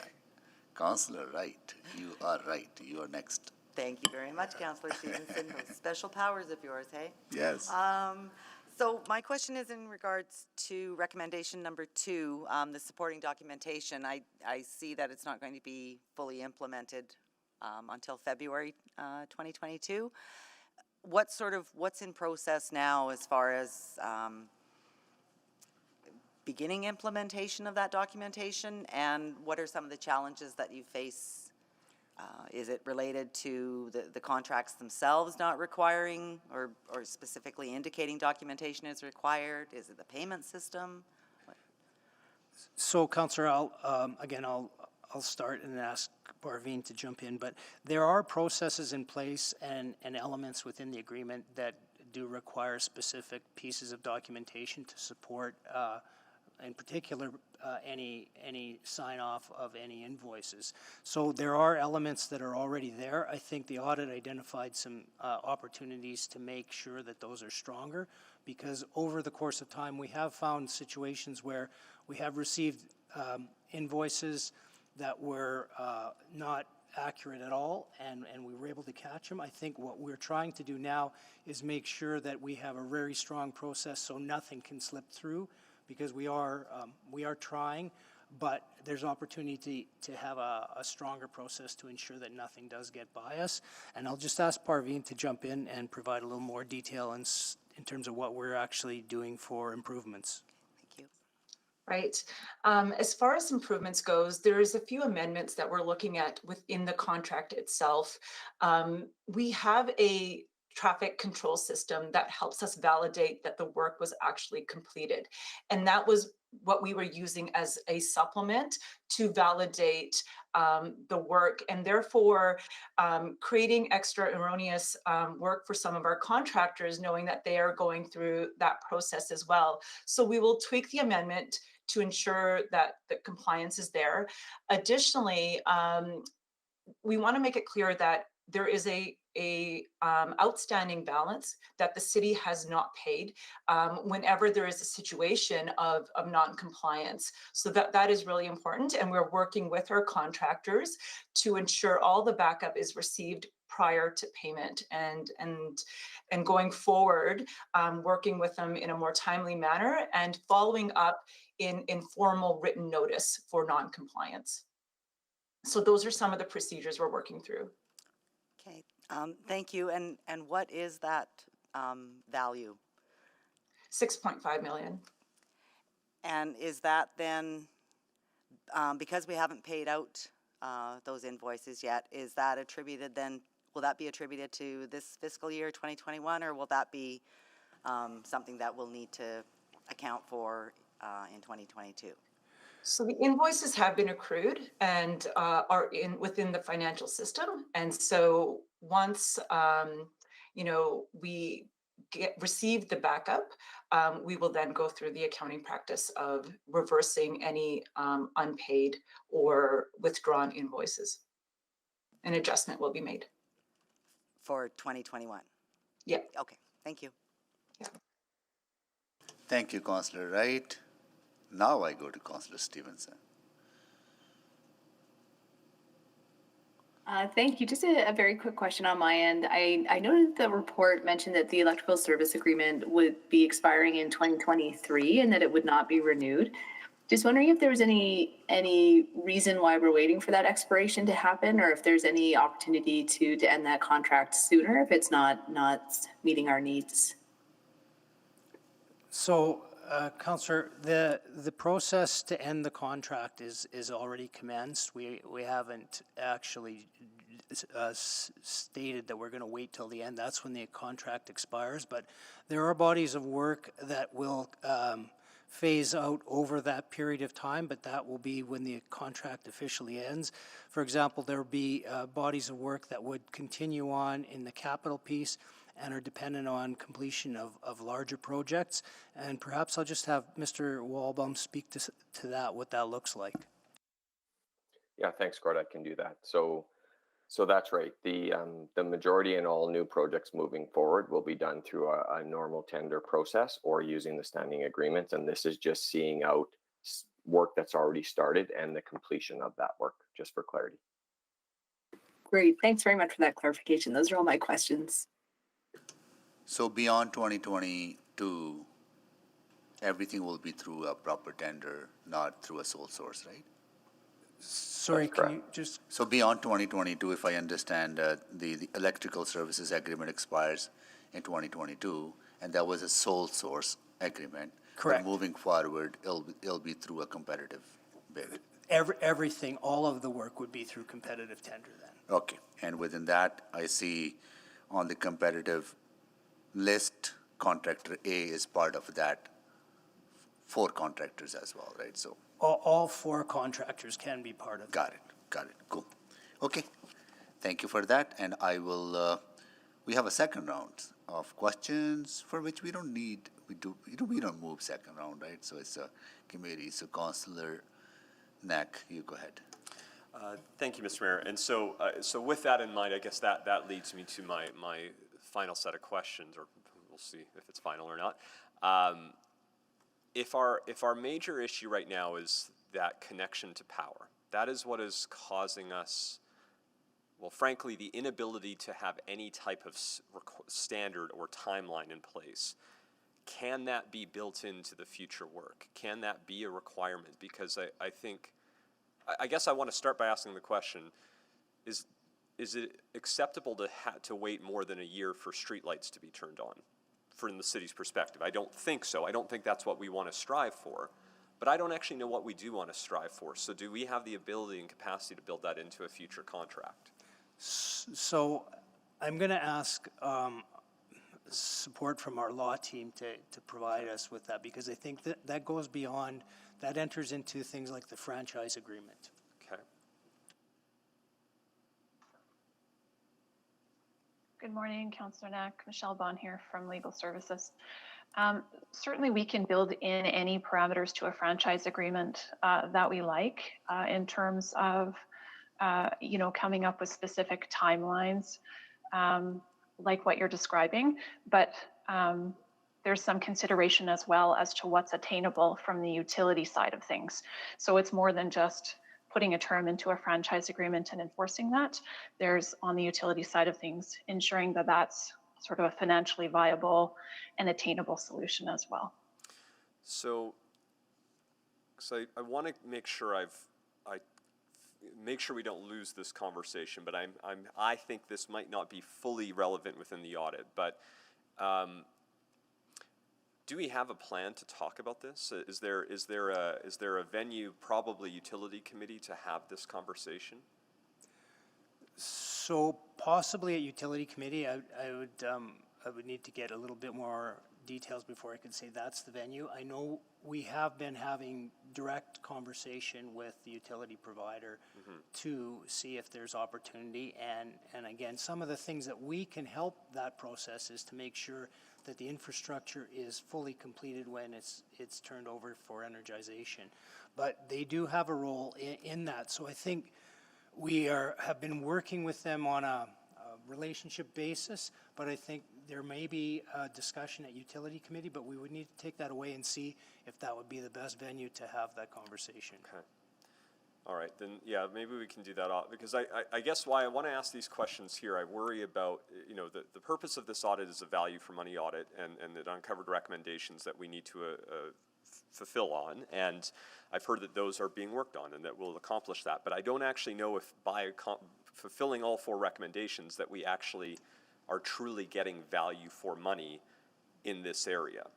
We'll have good process that ensures that those contracts that do exist will give us good value, that we'll have that. But I don't know if the actual service we're providing will be giving us value and that we will be accomplishing what we want. So that's why I want to make sure we don't lose this. I think the auditor's team did a phenomenal job identifying what needs to be done, but I think we have a separate piece.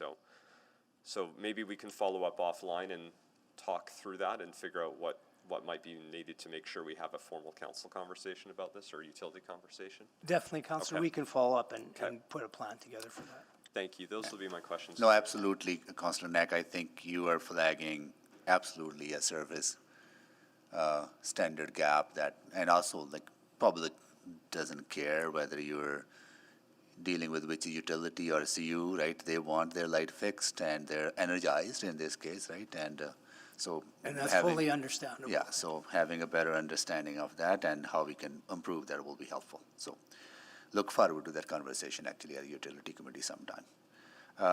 Councillor Rutherford. Thank you again, Mr. Mayor. And I do want to commend and acknowledge the work that administration is putting in accepting these recommendations.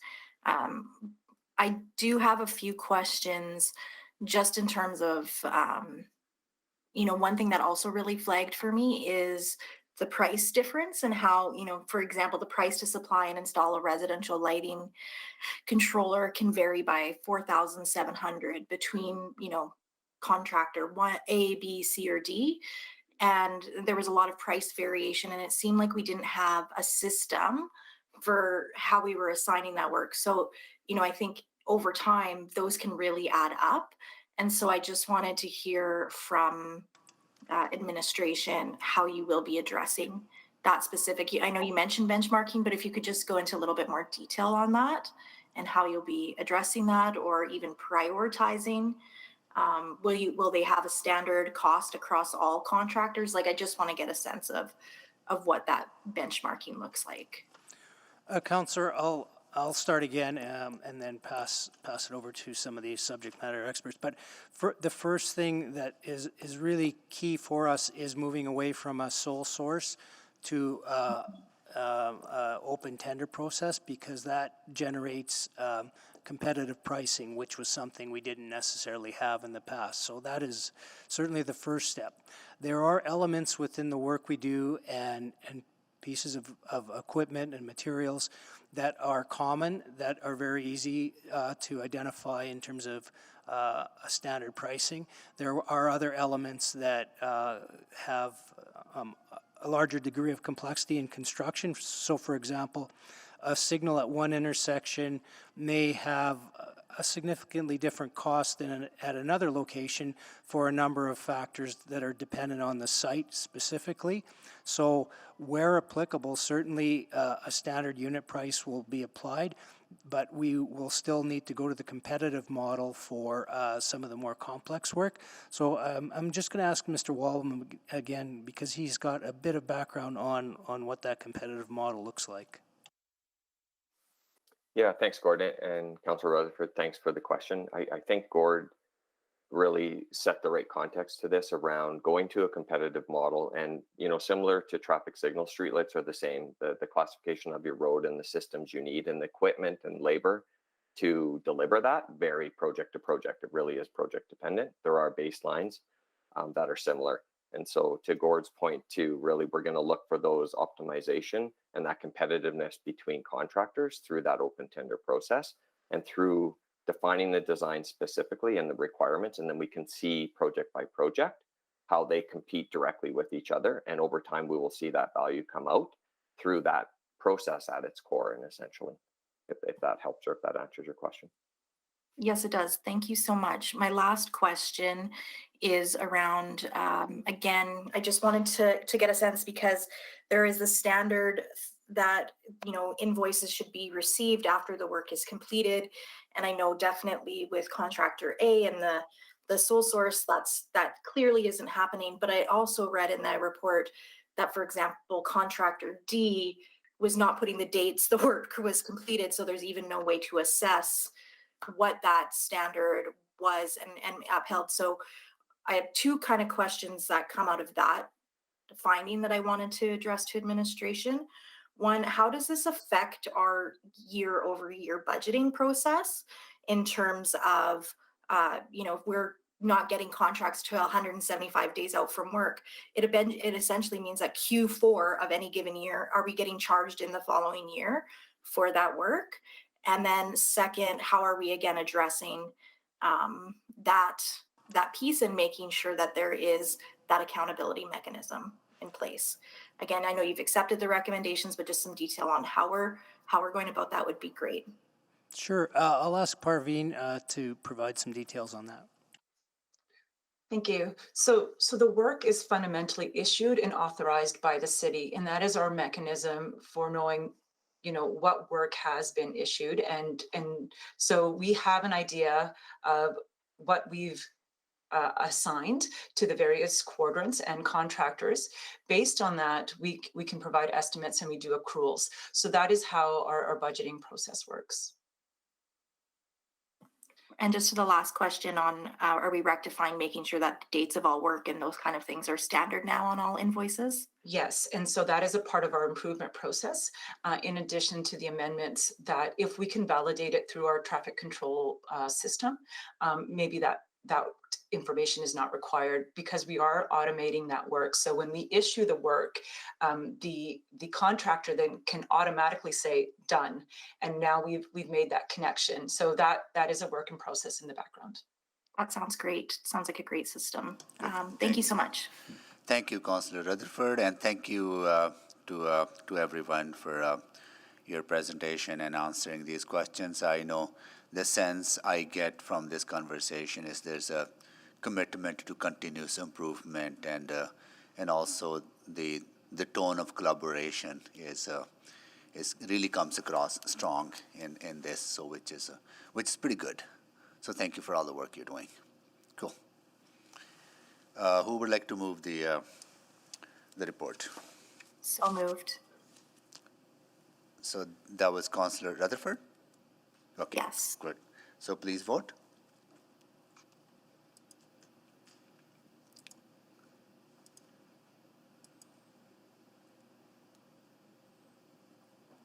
Just waiting for Councillor Wright. We have the votes. Display the votes, please. That is carried. Cool.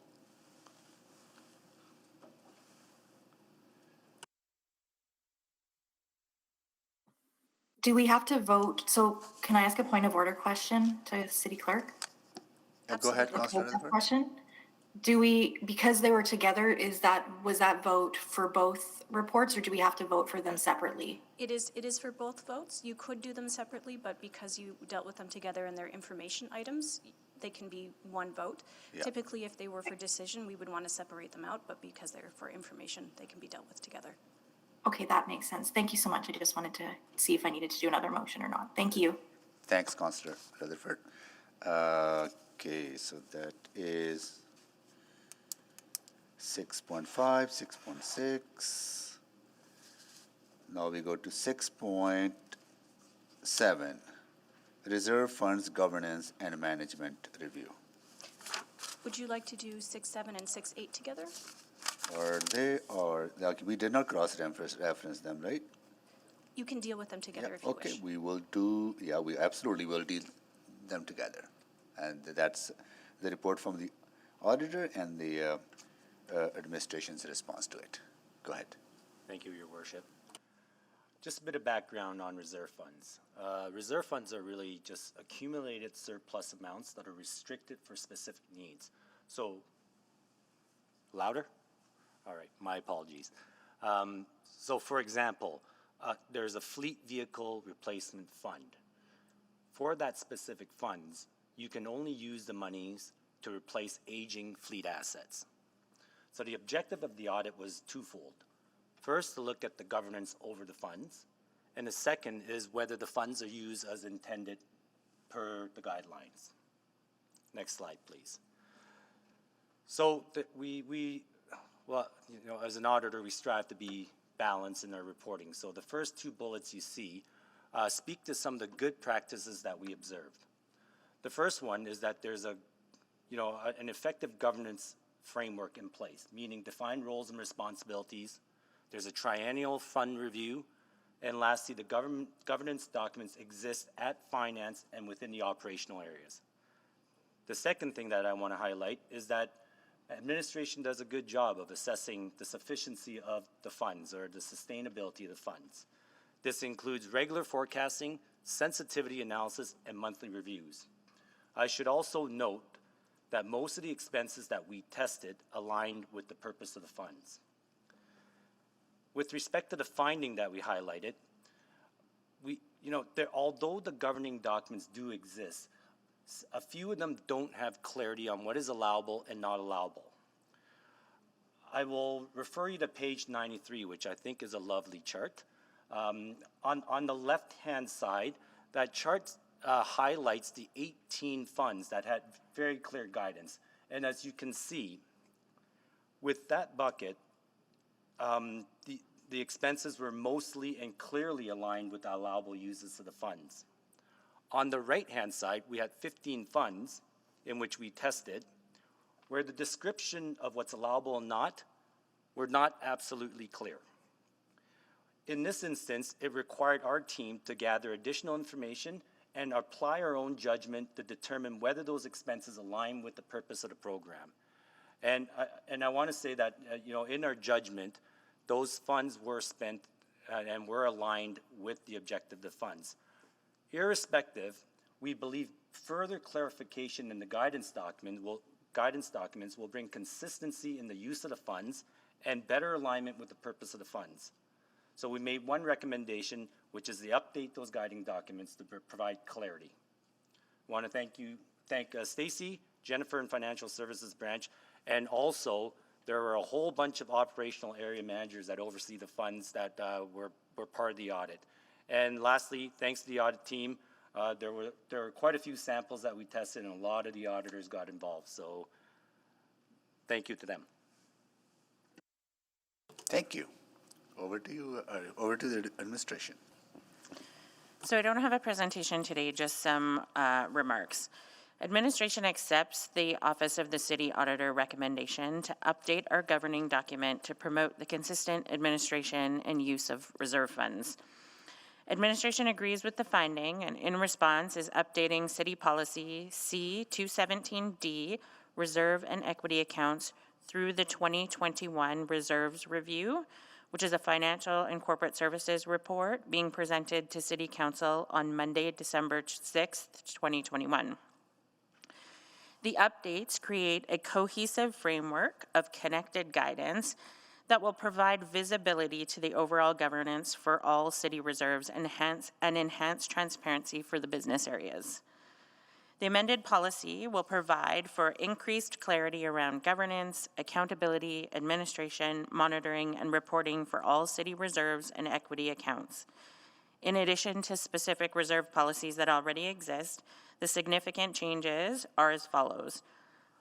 We will be adding a reserve register, which includes a listing of all active reserves, a description of the reserves, the allowable use of reserve funds, the responsible branch, and the applicable policy or guidance documents.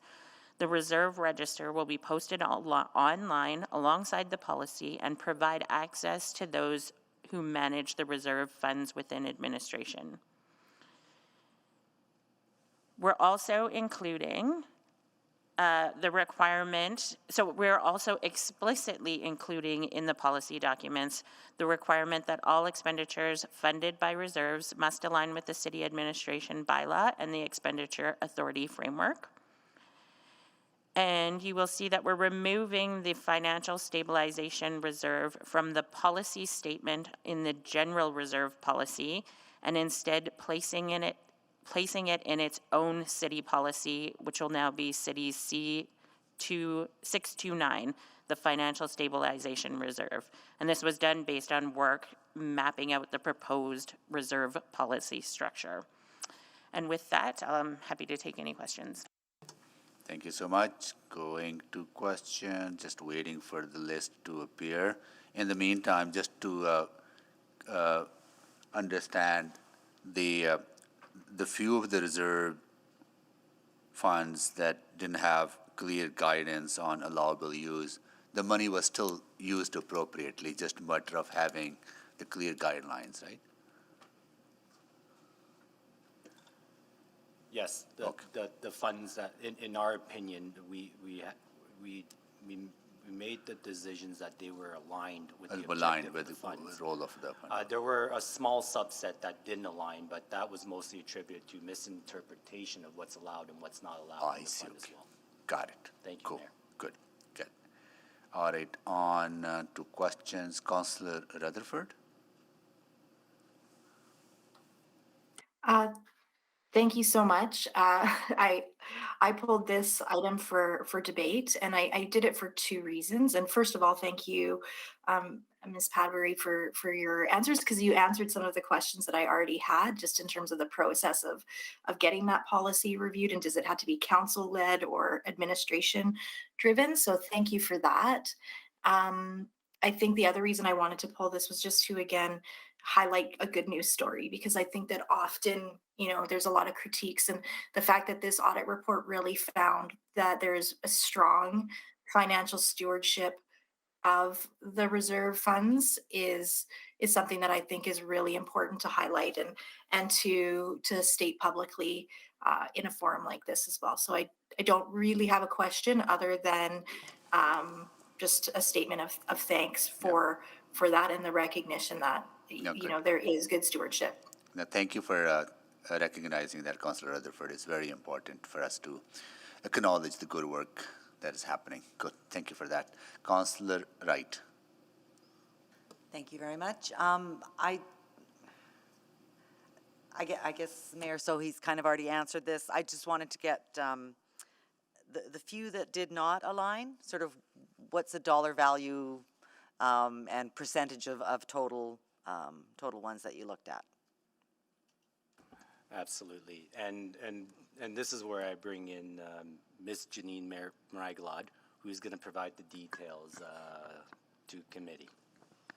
Hi, yeah, so that was the dollar value of the ones that did not align was only $209,000. And it was only 13 out of the over 200 samples that we looked at. Okay, thank you. So just quick question, not on the report, but is the number of reserve funds are 37 reserve fund. Is that, I know maybe this is to Andre, is that the appropriate, or should there be less reserve funds? Is there efficiencies of having less reserve funds? Just observation that 37 seemed kind of lot of reserve funds for within an organization. I'll defer to Ms. Padbury because So we do monitor the number of reserve funds. Yeah. Ultimately, what we try to do is make sure that we have sufficient funds to be transparent in the use of surplus money and the use of reserve funding, but combine reserves where we believe that there is efficiencies to combine reserves. And you'll see on Monday when we come with the report, we're recommending to combine a couple reserves into a single reserve. We don't find this level of reserves to be onerous in terms of financial reporting. and it does provide I think an extra level of transparency to the public because they can see what they're being reserved for. Thank you for that. Appreciate it. So, okay. All right, Councillor Rutherford, can you move the recommendations in both reports? Sure, so moved. Okay, that is moved. Please vote. Sorry, Mr. Mayor, really quick, if I could speak to it. Go ahead. Yeah, sorry, and I appreciate Councillor Rutherford's point a little bit earlier, and I was going to speak to it since it was selected, because as we will learn, and as I've learned 8 years into this, these good news audits will never get any public coverage, unfortunately.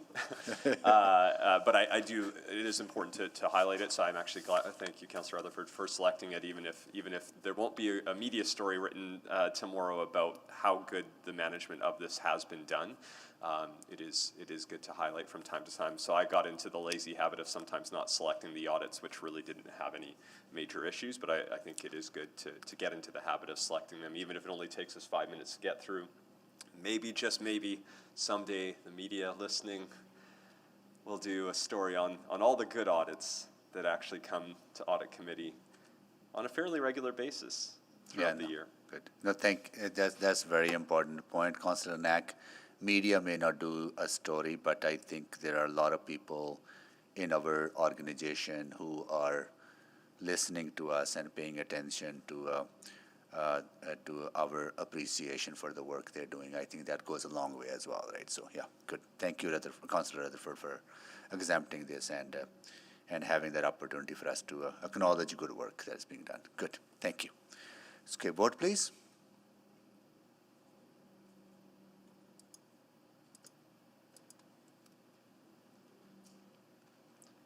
We have the votes. Display the votes.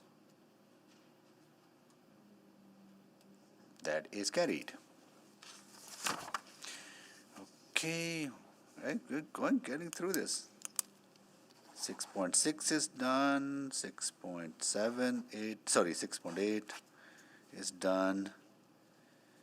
The 6.9 is at 1:30, right? 6.9 and 6.10 is for 1:30. 1:30. So if you wanted to move to 6.11 and 6.12. We can go to 6.11 and 6.12. Office of the City Auditor recommendation following dashboard report. Mr. Mayor, I didn't need a presentation, I just had a question, that's why I selected it, so. Okay, cool. And they're cross-referenced as well, right? So 6.11 and 6.12. So if you, Councillor Knack, you want to go directly into questions? Yeah, I mean, I don't think there's a presentation on this item. There usually isn't. So, okay, good. So hearing that, yes, I'd love to go right into the question. I just wanted to ask about the revised due date. And I just want us to see if we can get into the habit. I think with the cloud computing audits, which is number 4, it shows that the revised due date is September 30th. And we have this happen from time to time where when we get this report, the revised due date is already past the actual council or the committee meeting date. And so I don't have a concern with the change in date. What I do struggle with from time to time is we get occasionally some of these dates that aren't actually in the future. So I was just wondering if that's something. Which one are you referring to, sir? So the cloud computing audit, number 4, it's on page 4 of 7 of the audit report. It shows the revised due date of September 30th, 2021. And so I guess just my question is that something we can try to keep a close eye on when we're releasing these reports, that whatever the revised due dates are, that they're properly in the future? Because right now I don't know what date. Maybe it's done. It could be done by the time we're talking about it now, or maybe there's a new revised due date, but it's in the past. Thank you, Councillor Knack. Appreciate the feedback. That date was, I understand, was provided by administration, but I understand that there is a challenge in terms of getting the right timing in here, and we have a plan within the office to also update this specific report as well to provide better information. So we'll incorporate your feedback. Great. Thank Yeah, you. again, overall, I love having these reports. They're really handy. That's been one thing that I've noticed over the last sort of 2 years, that we occasionally run into that. So those are all my questions, Mr. Mayor, so happy to move it unless there's any other questions. No, just, so overdue are only few of the recommendations are overdue, right? One on Edmonton Transit Service revenue, and there are 3 other that are 1 year overdue, right? Less than 1 year. And that's kind of a standard, like what is, just want to get a sense, is this, the reports that are overdue, or sorry, recommendations do we feel that are overdue, majority of them are being met and filled or not due yet, right? It's kind of a, well, just want to get your thoughts on that. So there can be a multitude of reasons as to why implementations dates are past due. I did pull some information with respect to the management's actions taken to date on those 4 recommendations, and in my opinion, they're making good progress. There are a couple of additional management actions that need to be implemented before they're considered fully implemented. Got it. Thank you so much. Good to know that. Councillor Wright? Hi, thank you. I guess similar to that, so what are some of the risks for not actioning or implementing some of these, and I guess the consequences to the departments? Thank you, Councillor Wright.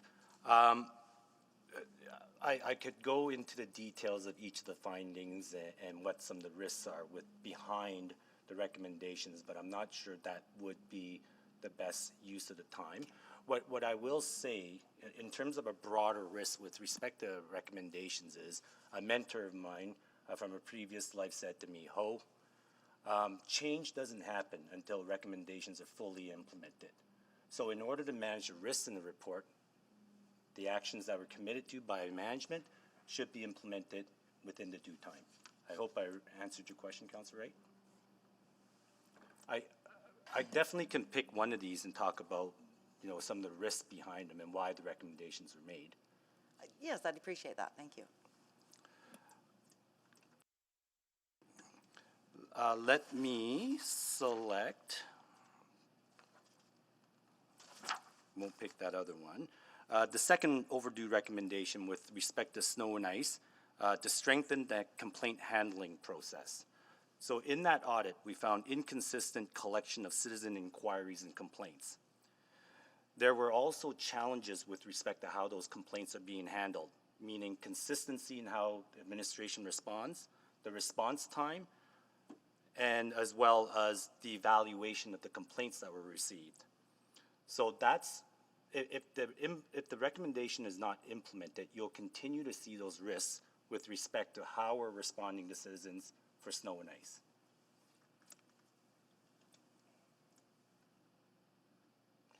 All right, thank you. So once that is implemented, then you know that there's a path to mitigate those risks, right? Okay. Absolutely. Got it. Good.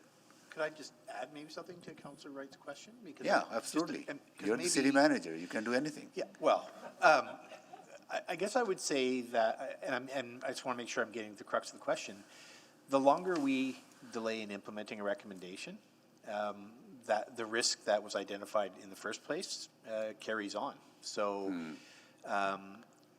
I've certainly not experienced us not agreeing with a recommendation in my time here yet. So once administration, in my view, accepts a recommendation, we want to get that recommendation done as soon as possible to reduce our risk. And so in the case of the one that the city auditor mentioned, I think the risk gets to customer satisfaction, gets to credibility of this city as an institution for Edmontonians, and gets to the risk of our competency. And so we're very keen to get that recommendation fully implemented. On the other hand, sometimes these things become a little more complicated than we think, and we want to make sure. I would rather get it right and a little late than to get it on time and not 100% right. And I think that too is an important risk we evaluate. And often when we're overdue, we will think, okay, we're overdue, but what's the benefit of being overdue? The benefit of being overdue often is that we get it perfect, we get it right, we fully implement. And then sometimes we find as we're implementing the specific recommendations of the auditor, we find other things that should be done as well. And so we try to, include those as well. So I don't know if that was helpful, Councillor, but yeah. That does provide a little more clarity. I think that's a very good approach too. I think that's an excellent approach to get it right. It may take a little bit longer, but get it right. Your Worship, if I could just add to that as well, when we have a solution in place that answers the recommendation, we will present that to the auditor for final sign-off, but that doesn't prevent us from starting to implement the actions. So, for example, the one in regards to snow and ice, we've got that completed to what we believe is complete. It's now with the auditor's office to review, but we've started to action a number of those different initiatives. Good. Thank you for that. Councillor Principe?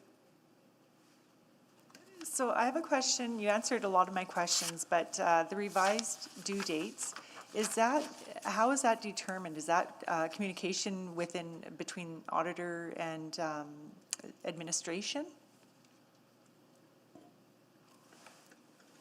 Thank you, Councillor Principe. That implementation is generally determined by administration. However, I think there is a responsibility of the Office of City Auditor to make an assessment as to whether that implementation date is reasonable and having a conversation. So a very hypothetical situation. Let's take that reserve fund audit. If Stacy came back and suggested an implementation into 2028, I think anybody would be able to say, well, that's not going to be reasonable. So there are conversations in the background to find what is the best time frame to implement it. Not best, maybe the most reasonable time frame to implement. And I would just add, Councillor, that, certainly I would encourage the city auditor to challenge us on timelines from time to time when we have that discussion. I think it's healthy for us to be challenged on timelines and people to be pushing us to make these recommendations. That's healthy. We want to do it as quickly as possible, but if there's a different perspective on that, we want to hear that. So, if I may supplement as well, it also works the other way as well. So if management comes back and says, we want to implement this in 2 months, I think there's a responsibility on this office to have that conversation, say, hang on, let's be a little bit more conservative maybe, because there might be more to it. So it does work both ways. Okay, great. And also, so I see revised due date of December 31st. When is it that we would get a report to see where it stands? Would it be I would imagine the next audit committee right after? It might be too soon, or would it be that quick? Yes, it should be at the audit committee, the following audit committee after the date that you see on here. Okay, that's great. Thank you. Thank you, Councillor Principe. Mr. Edmondson? Yeah, relating to this report, what might be helpful is if, if it's 1 month overdue or maybe even 2 months, maybe even, 6 months, it's not that much of a concern. But if there's some way or at some trigger point where the city auditor could give us some color as to the progress on those audits. I mean, the one that's 20 months overdue, well, that we know it's being dealt with, it's being done. But when they hit 3 months to 6 months, maybe just color that, yes, you've looked at it, they're making progress, as opposed to it's just being shelved because of other issues that have supplanted it. So maybe just some comments when they do exceed, I don't know what the cutoff point should be, maybe 3 months. Thank you, Mr. Edmondson. Duly noted. We'll incorporate that in our update of the future reporting. I've also received some feedback from, I forgot which counselor, but they said they would like some additional information on what has been implemented other than, simply stating the recommendations implemented. And I think there's a desire for additional information, some high-level comments around what was put in place in the report. So we'll take all this feedback as we look at updating this specific report. No timelines because the office is quite busy. We're hoping maybe within the next 2 or 3 audit committees. Thank you. Good, and we'll talk about that capacity issue at 1:30, right? Yeah, cool. Okay, so that is good. No more questions on this report. So, Councillor Knack? Sure, I'll move the recommendation and maybe just briefly speak to it when I get a second. It is on the floor, so you can speak to it. Thanks. Yeah, I just because this is I think this report has been in place now for about 6 years. I'm thinking. I think we did it in late 2015, early 2016, around there. So it's even probably new to you, Mr. Mayor. And so I just wanted to flag it as something that we brought in because we didn't always see where these recommendations went. We knew that administration was accepting them 100% of the time, but sometimes we didn't know when it was being resolved. So I just wanted to flag that that's part of why we get this report. And this conversation was a great conversation. These are good questions, and I think it's important that we do ask questions about this. This ensures that it shows Audit Committee is taking seriously the recommendations and wants to make sure they are in fact implemented. And I just want to say thanks for being able to put this together when it was an idea that we sort of created as a committee 6 or 7 years ago, and then you were able to put those words into a proper report that I think actually really do help make sure it's one step further. I don't think there are a lot of cities that do this level of follow-up and detail, and so I think this is just something that again is a good sign of good governance from what we're doing. So obviously I support it. I just wanted to flag a bit of history for that for everyone. Thanks, Mr. Mayor. Thank you, Councillor Knack. Please vote.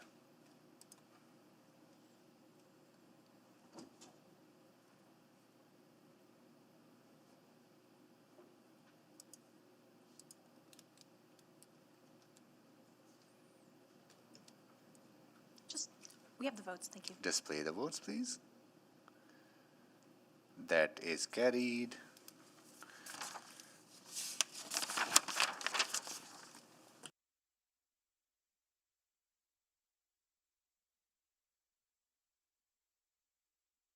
So we've done 6.1, 6.2,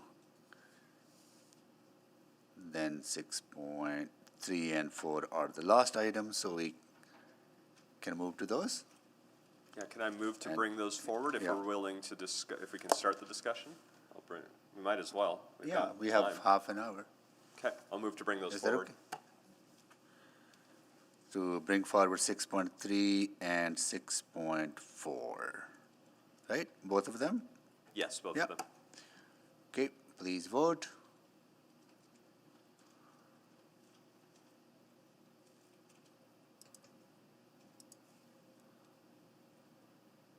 We have the votes. Display the votes.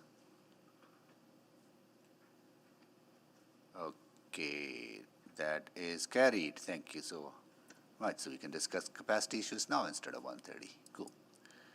All right. You have a presentation? You betcha. Oh, go ahead, please, yeah. All right, thank you. I started in July in this role, and I've really set this first meeting as a goalpost for completing some key strategic initiatives within the office, of which I'm presenting to you now. But before I get started, a huge shout out to the team of passionate, engaged professionals in the office who serve the Audit Committee and City Council. I will tell you that they have worked extremely hard over the last 5 months to deliver for you, one, a strategy which I'm going to present to you shortly that will springboard the office into the future. Two, an audit plan which, in my opinion, aligns with key risks facing the organization. And we've also produced several audit reports, as you can see from the agenda earlier. And on top of all that great work, the team has been working in the background, enhancing some of our key internal processes. In July, we embarked on refreshing our strategic plan. This is driven by a changing environment within the city and within the office. To me, having robust processes are key in achieving a good output. So what we did to prepare the strategic plan was we sought feedback from key stakeholders. We actually scanned the environment and the impacts that the environment had on the office. We conducted a SWOT analysis, and we sought every team member's input in developing this plan. So to me, the mission statement is really critical. It speaks to who we serve, which is Edmontonians through City Council. It highlights our purpose, which is building trust in the City of Edmonton's delivery of programs and services. And lastly, it talks about the services we provide: independent, value-add, audit, and advisory services. I also highlight several guiding principles because they define how we interact with each other and with administration and with a host of stakeholders. Next slide, please. Out of this process came 6 strategic directions.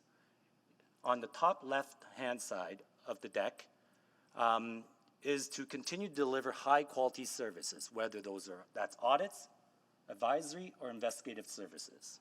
The second one, very critical, which is to leverage analytics and innovation to enhance our efficiency and effectiveness. I think Councillor Hamilton at the meet and greet spoke to the third one, which is promoting the OCA value. And this is about promoting the value we bring to City Council, administration, and Edmontonians. The fourth pillar, or strategic direction, is around collaborating and engaging with a host of stakeholders, internal and external. Underpinning those 4 strategic directions is really enhancing our internal organizational effectiveness and our processes and our systems. And lastly, most importantly, supporting and empowering the team.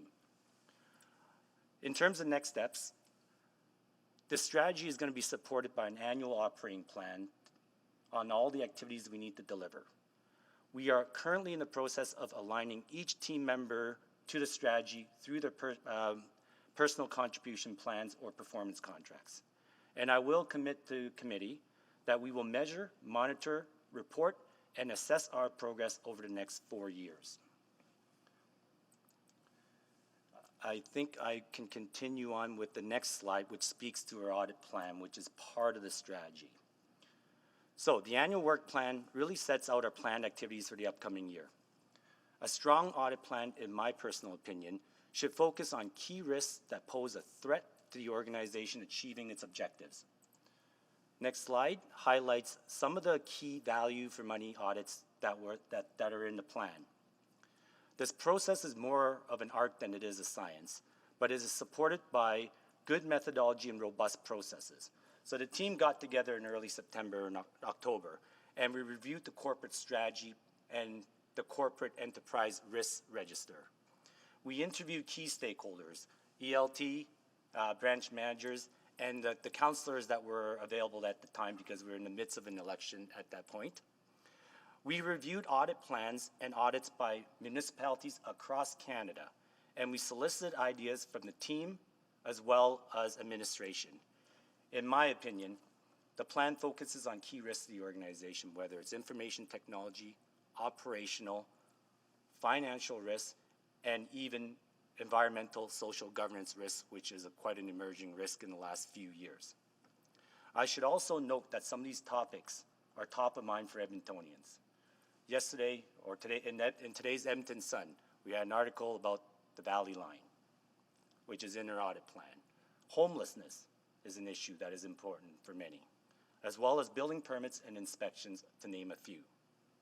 I want to give a quick thank you to the team for all the heavy lifting and those who provided suggested topics. Both the strategy and the audit work plan has to be supported by the proper organizational structure. So before I get into the request itself, I want to frame it through the lens of the broader City of Edmonton budget and our current economic climate. I think in the last meeting, the latest proposed property tax levy increase is 1.45%. I could be wrong, it might have changed in between. And we're still in the midst of a pandemic. Edmontonians and the city are having a hard time financially and from a wellness perspective as well. Although this request is small relative to the broader corporate budget, the office is still very, very cognizant of the impacts of our decisions as well. So a mentor of mine said to me a while ago, there are 4 pillars to a very successful organization. Strategy, which I presented on earlier, structure, which includes the resources necessary to execute that strategy, and the other 2 around processes and people are part of the execution of the strategy. So in the next slide, I do share with you in the second column our original budget. The third column is a proposed budget, and then there's a column with differences. The differences are made up of 3 different items. The first one is we'd like to hire a data scientist to deliver on our analytics strategy and to support the analytics needs of the office. We will also be requesting some funds for consulting to obtain subject matter expertise on very complex and technical audits. We have a fantastic team of 16 very talented people, but as you know, the city's operations are vast. You know, as great as the team is, we don't have to specialize in technical subject matter expertise on P3s. We don't have the depth around cybersecurity, be able to dive in really deep. And we will need some expertise to support us in the permitting and inspection audit. In my opinion, if we obtain this subject matter expertise, it will really enhance the recommendations and advice that we're going to provide on those programs. There is a small item, around $40,000, related to a very purposeful business cost reductions that we made in the office. Next slides, please. So, 3 key points with respect to the requests. The last budget increase was in 2016, more than 5 years ago. The $230,000 request is also offset by $216,000 in lease savings. So let me get into this a little. The city, like many organizations, has moved to a hybrid work environment, which means freed up city-owned space. Rather than staying in our older lease, which was in Scotia Place, it's a private organization, we took the opportunity to move into City Hall, available space. I should note to the committee that in the previous slide, you don't see the $216,000. That's because that $216,000 was attached to the corporate budget, which is still an overall savings to Edmontonians and the corporation. And third key point is around benchmarking. A good measure of the size of a municipal office is relative to its overall corporate budget.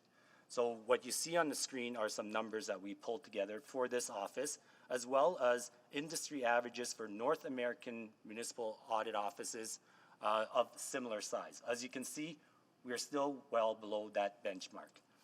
And lastly and most importantly, this request was very purposeful. It was aligned to the delivery of that strategy and some of the work that we have in the audit work plan. But what I will do is I'll commit to the committee that we will absolutely measure whether those funds are achieving the desired results and the outcomes. Thank you. I should actually give a thank you also to Stacy and Bonnie. I think Stacy's still here. And Aileen, our city clerk. They really guided me through the process. I was a rookie. I made some mini mistakes here and there, but I think we got to where we are now, so many thanks to them. Thank you so much for that. So this would be, because of a reverse order, report is here today, we are already in a budget discussion, so this will be a recommendation to add to the budget discussion that continues, right? That's how it works? Yes, Your Got it. Worship. And- Good, okay, got it. Yeah. Councilor Knack? Thank you, Mr. Mayor. And yes, that council will still have to put forward the funding package. Well, or if council chooses, which I will definitely be putting forward if no one else is, just as a spoiler alert. So, so I do want to ask this question, because even in the 2016 increase, we sort of forced that on the auditor's office because we hadn't seen growth in the office. And with the growth as an organization in the different fields, 73 different lines of business, we wanted to make sure we had enough people to do the work and to do it in a timely manner, to make sure there are enough audits happening and that we're not missing spots for 15 or 20 years. So I guess I just want to ask this question. I'm not going to ask this very often. Is this enough? Is what you're asking for enough to make sure you are keeping up with the changing times, with everything that you need? Are you comfortable with that? In my opinion, I think we're at a size that makes sense relative to our operating budget. And again, sufficiency is one aspect, but I also think it has to be purposeful. When I'm requesting funds, it has to align with some of the things that we want to do. So, analytics, springboarding us in analytics is just going to drive efficiency in our audits. Absolutely, let's invest in that. So same with the consulting bucket as well. So you feel with the team size that you have and the addition of this, you would have enough resources to make sure you're still auditing every area within the city in a timely way, that we're not falling behind, or there are areas that are being left out. That's just what I want to make sure you're comfortable with. I heard the statement very clearly, Councilor Knack, around auditing every area. Sorry, and I shouldn't be saying every area that there is an identified need, or there's a higher risk indicator, that you aren't being left to say, hey, this has been identified maybe as a medium-sized risk, and now we're waiting 5 or 6 years because you've got so much identified in a higher risk category. I would argue that we have sufficient resources to cover off some of the high risks. There are some things that came to the risk register that I'm quite passionate and interested about, but didn't make this year, but they can always make the next year's annual work plan. Absolutely. So, okay, that's helpful. The other question I had on the strategic plan related to strategic direction 4 around this advanced analytics. So I wanted to understand, it's not a requirement that administration agrees with 100% of the recommendations, although that has been the case over my 8 years on audit committee. And I think that is generally the recommendations have been quite solid, so I think that's why they've been accepted in full.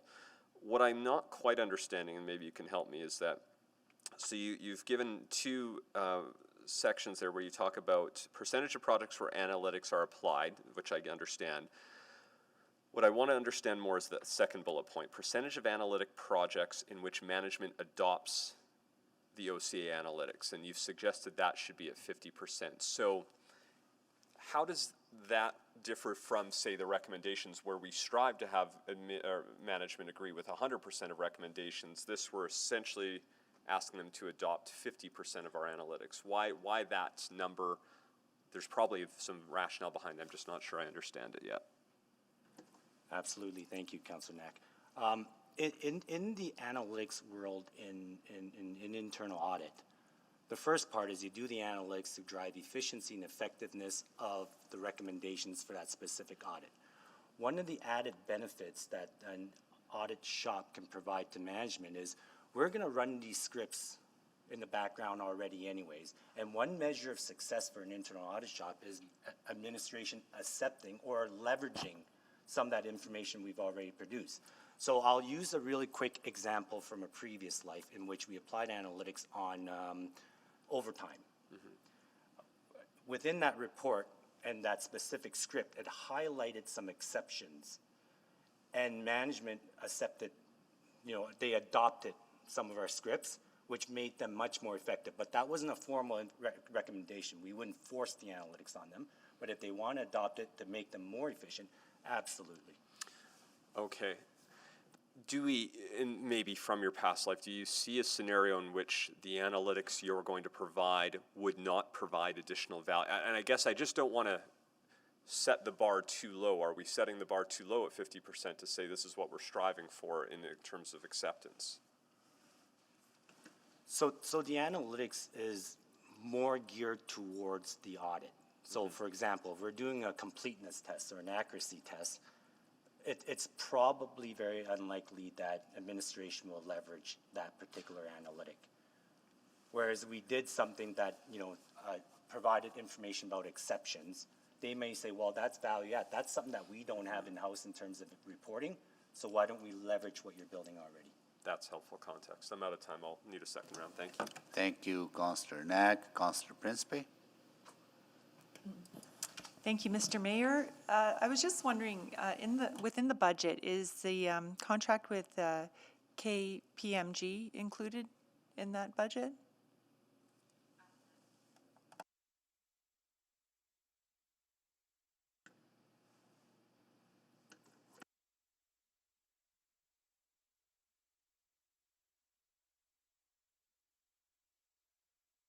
Okay, great, thank you. And yeah, I agree. I understand the request for an increase, especially considering it's been since 2016. And I know that there was a request also for consulting. And, many of us would like to see fewer consulting fees or hiring that way. But do you see that as a way of not having to hire more staff? Is that just more cost effective? Is that the purpose?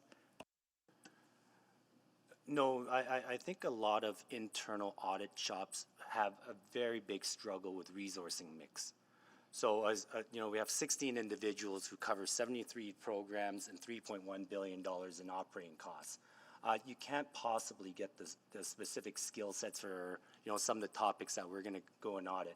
So I think that the consulting funds are very specifically designed for complex topics where we don't have in-depth knowledge, and that in-depth knowledge is really important. So I'll use a hypothetical example. If you were doing a bridge safety audit, we do have a couple of engineers in the office, but they're not bridge engineers. And it's important to bring somebody in who understands the structure of bridge, inspecting them to provide insight as to whether administration's processes are working effectively and efficiently. Right, so in my opinion, it would just be more cost effective. Because, I mean, I couldn't imagine you could hire that many staff with that scope, right? There's just too much. Yeah, that's a fair statement, Councillor Principe. Okay, thank you. Thank you, Councillor Principe. Councillor Rutherford?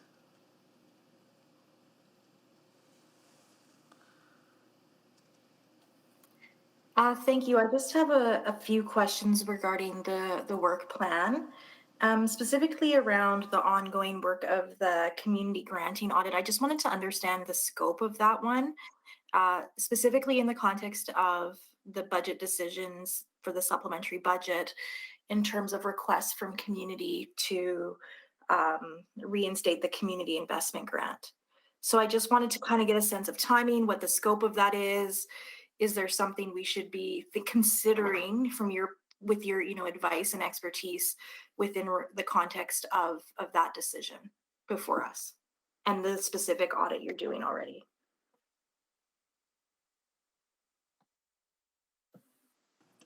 I'm going to look over at Janine to potentially speak to the scoping and how many of those grants and subsidies are currently considered. We're very early days in planning. We have started what we call a knowledge of business, in which we have gathered some preliminary planning information on it. And I'm trying to buy time for Janine, and when she gets there, she'll be able to speak about the specific subsidies and grants that are scoped in as well as our very preliminary audit objective and criteria, if she has it available. Yeah, I think he's maybe given me too much to give you here because we're very early days on this audit. However, we did do an audit of the social development branch about a year or so ago, and those grants were covered during that audit. So there would be a chance that we may end up we wouldn't look at them again as we've already gone through the processes that are in place. However, like I said, we're very early days on this, so we're still looking at information, looking at risks, and developing specifically the scope and what we'll include in the audit. So eventually you'll see a terms of reference document that would give you a little bit more of that detail and ask for more insights. Can you provide the name of the audit that speaks to that grant? It was called the Social Development Social Development Branch Audit.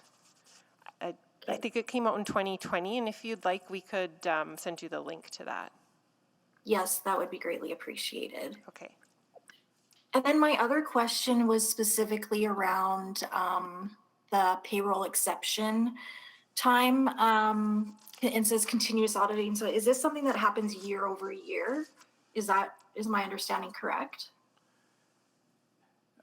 Yes, Councillor Rutherford. The intent is to apply analytics on the data around leaves and overtime, and then generally with continuous auditing, once you write the scripts, you should be able to run them at a frequent interval, whether it's monthly or quarterly, and provide that information. And that's where, if that reporting works for administration, they can definitely leverage it to help them in their processes. And so we would get, is this the first year we're going to be doing it on an ongoing basis, or is it already being done on an ongoing basis? I'm sorry, I'm new, so I just gonna get that context. This will be the first year we'll be conducting continuous auditing on that specific portion of the payroll. So over the next 4 years, for example, we would have year over year comparatives to see, for example, how maybe, as we are in the pandemic and how we're hopefully, optimistically recovering from the pandemic, how those might have changed over time? That would probably, so far, we're early days, probably not be in scope of the audit to produce reporting every quarter to audit committee. We'll be looking at the processes behind it, leveraging the data and the analytics. So if it's something that the audit committee wants, we'll have the script and we can produce it. But I'm not sure what result it will derive. So, sorry, maybe I'm misunderstanding. So are you saying like we would not get we would still get the results of this audit annually? Because that's what I was asking. And then in future years, those annual audit reports would have comparatives of the last year, correct? Or no? Oh, whoops. So the answer is you will get a report at the end of that audit that speaks to the analytics that we applied to the payroll information. We will not be issuing quarterly reports to audit committee at this point unless it's asked for. That recompiles that information for you. Okay, perfect. Thank you so much. Thank you, Councillor Rutherford. So we are close to we are almost at 12 o'clock. So we have time-specific item at 1:30, right? So we would have to deal with that first, then we'll come back to this item. Is that okay? Yep. Cool. All right. See you at 1:30.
Okay.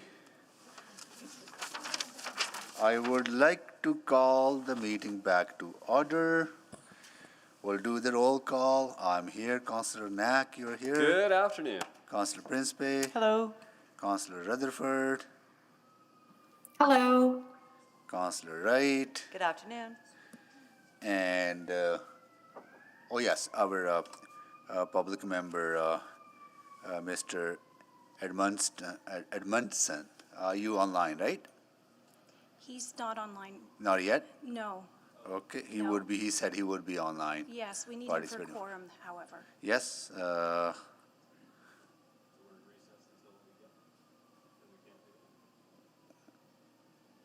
we need him for quorum? We do, yes. We need You a- have to have a one. We have to have one of the public members to have quorum for audit committee. Oh, I didn't know that. Okay, we'll just wait then. We've contacted him, Yeah, and he did indicate that he would be joining, so, oh, here he is. is he there? Yes, he just joined. We're all good. Good, thank you so much for joining us. Then we have Councillor Stevenson, you're there? Yes, hello, good afternoon. And Andrew, of course, you're double on the list. And Councillor Jans is joining us. Any other council members joining us for this committee? Good afternoon. Councillor Paquette is there. Anyone else? Cool. Madam Clerk, if other council members join us, please do let us know so we can acknowledge them. So roll call is done. We are on our 1:30 time specific item, which is the Historic Resources Management Program Audit. And we have two members of the public to speak on that item. So I will lay out the process for that. For each item, administration will first provide opening remarks or a presentation. Then members of the public will be invited to speak virtually using Google Meet. Each will have 5 minutes to make comments. The clerk will run the official timer. However, speakers may wish to use a timer at home too. When the speaker is finished, please stay on the line as committee may wish to ask questions at the end of the panel of speakers. After comments from the public, committee may ask questions of city administration. Please refrain from using the chat function in Google Meet during the meeting, as it creates issues of decorum, provides unfair advantage, and interferes with live stream. Additionally, remember to mute your microphone when you are not presenting or answering questions. If you're experiencing any difficulties, the Office of the City Clerk has resources available to facilitate communication. Please reach out using the contact information provided in your registration or email city.clerk@edmonton.ca. And we have two speakers, David Ridley. David, are you there? Yes, I am, Mr. Mayor. I seem to be having some video trouble, so this may be a radio presentation. Okay. And we also have Dominic Shiamun. Did I say it right? Very close. Shamoon. Shamu, nice to meet you. And Good you're to meet here. Okay, we'll go to our 1:30 item. So is there a presentation from administration? So auditor would go Oh, the first? auditor, Auditor and then admin. Oh, sorry. So the opposite of what I'm saying. Yeah. Thank you, Your Worship. We do have some slides up. So the city has over 1,100 historical resources. Some of the recognizable ones would be the Hotel McDonald, the Provincial Legislative Building, the Princess Theatre, which is a favorite place of mine. All these buildings are over 100 years old, and the program is designed to identify, manage, and protect these resources. Our audit objective looked at 3 key areas: effective governance, financial sustainability of the program, and the identification, awarding, and managing of these resources. On the next slide, the first bullet speaks to some of the good practices we observed. There was effective governance. Administration regularly assessed the financial sustainability of the program. There was good designation and granting processes. Now, the one bullet for all those good things does not equate to the 3 bullets, because those were some pretty good practice, and it speaks to a lot of the audit that we did. We did find 3 areas for improvement. The first one is with respect to the guidance documents. They were prepared more than 10 years ago, and they have not been updated since. And in our audit, this resulted in some inconsistency between what guidance said versus what actual practice is. The second finding is that there is an inventory, which is very good news. However, we found some discrepancies in the inventory in terms of inaccuracy and incompleteness. We found a few properties that appeared more than once in the inventory, and we also found some properties that should have been in the inventory. The third finding is with respect to understanding the condition of the historical resources after the grants have been awarded. Administration informally contacts the resource owners after granting. However, we think there's an opportunity to put in some more robust processes or approaches to assess the condition and to identify the potential remediations related to the properties. We made 3 recommendations in relation to the findings. I want to thank Stephanie, Shauna, and my neighbor here, Kent, from the Planning Environmental Branch. I also want to thank the audit team as usual, but specifically Queena, who led the engagement. I'll pass it on to Kent. Good afternoon, Audit Committee. My name is Kent Snyder. I'm the Branch Manager for Planning and Environment Services. Today, I'm also providing acting coverage for Deputy City Manager Stephanie McCabe.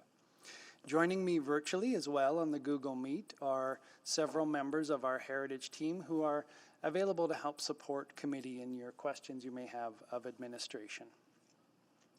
So we'd also like to thank the Office of the City Auditor for their team's work on the audit and their findings. Administration appreciates their findings and recommendations and accepts the 3 recommendations of the audit as described.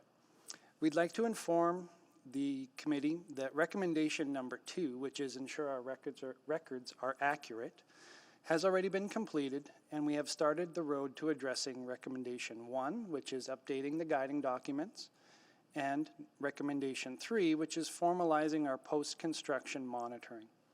Administration will be bringing a report to Urban Planning Committee in January, in about a month's time, that will outline the Heritage Resource Management Strategy, and that will discuss in more detail the resources recommended to update the Heritage Planning Program's guiding documents, the Historic Resource Management Plan, and City Policy C-450B, which is the policy to encourage the designation and rehabilitation of municipal historic resources in Edmonton.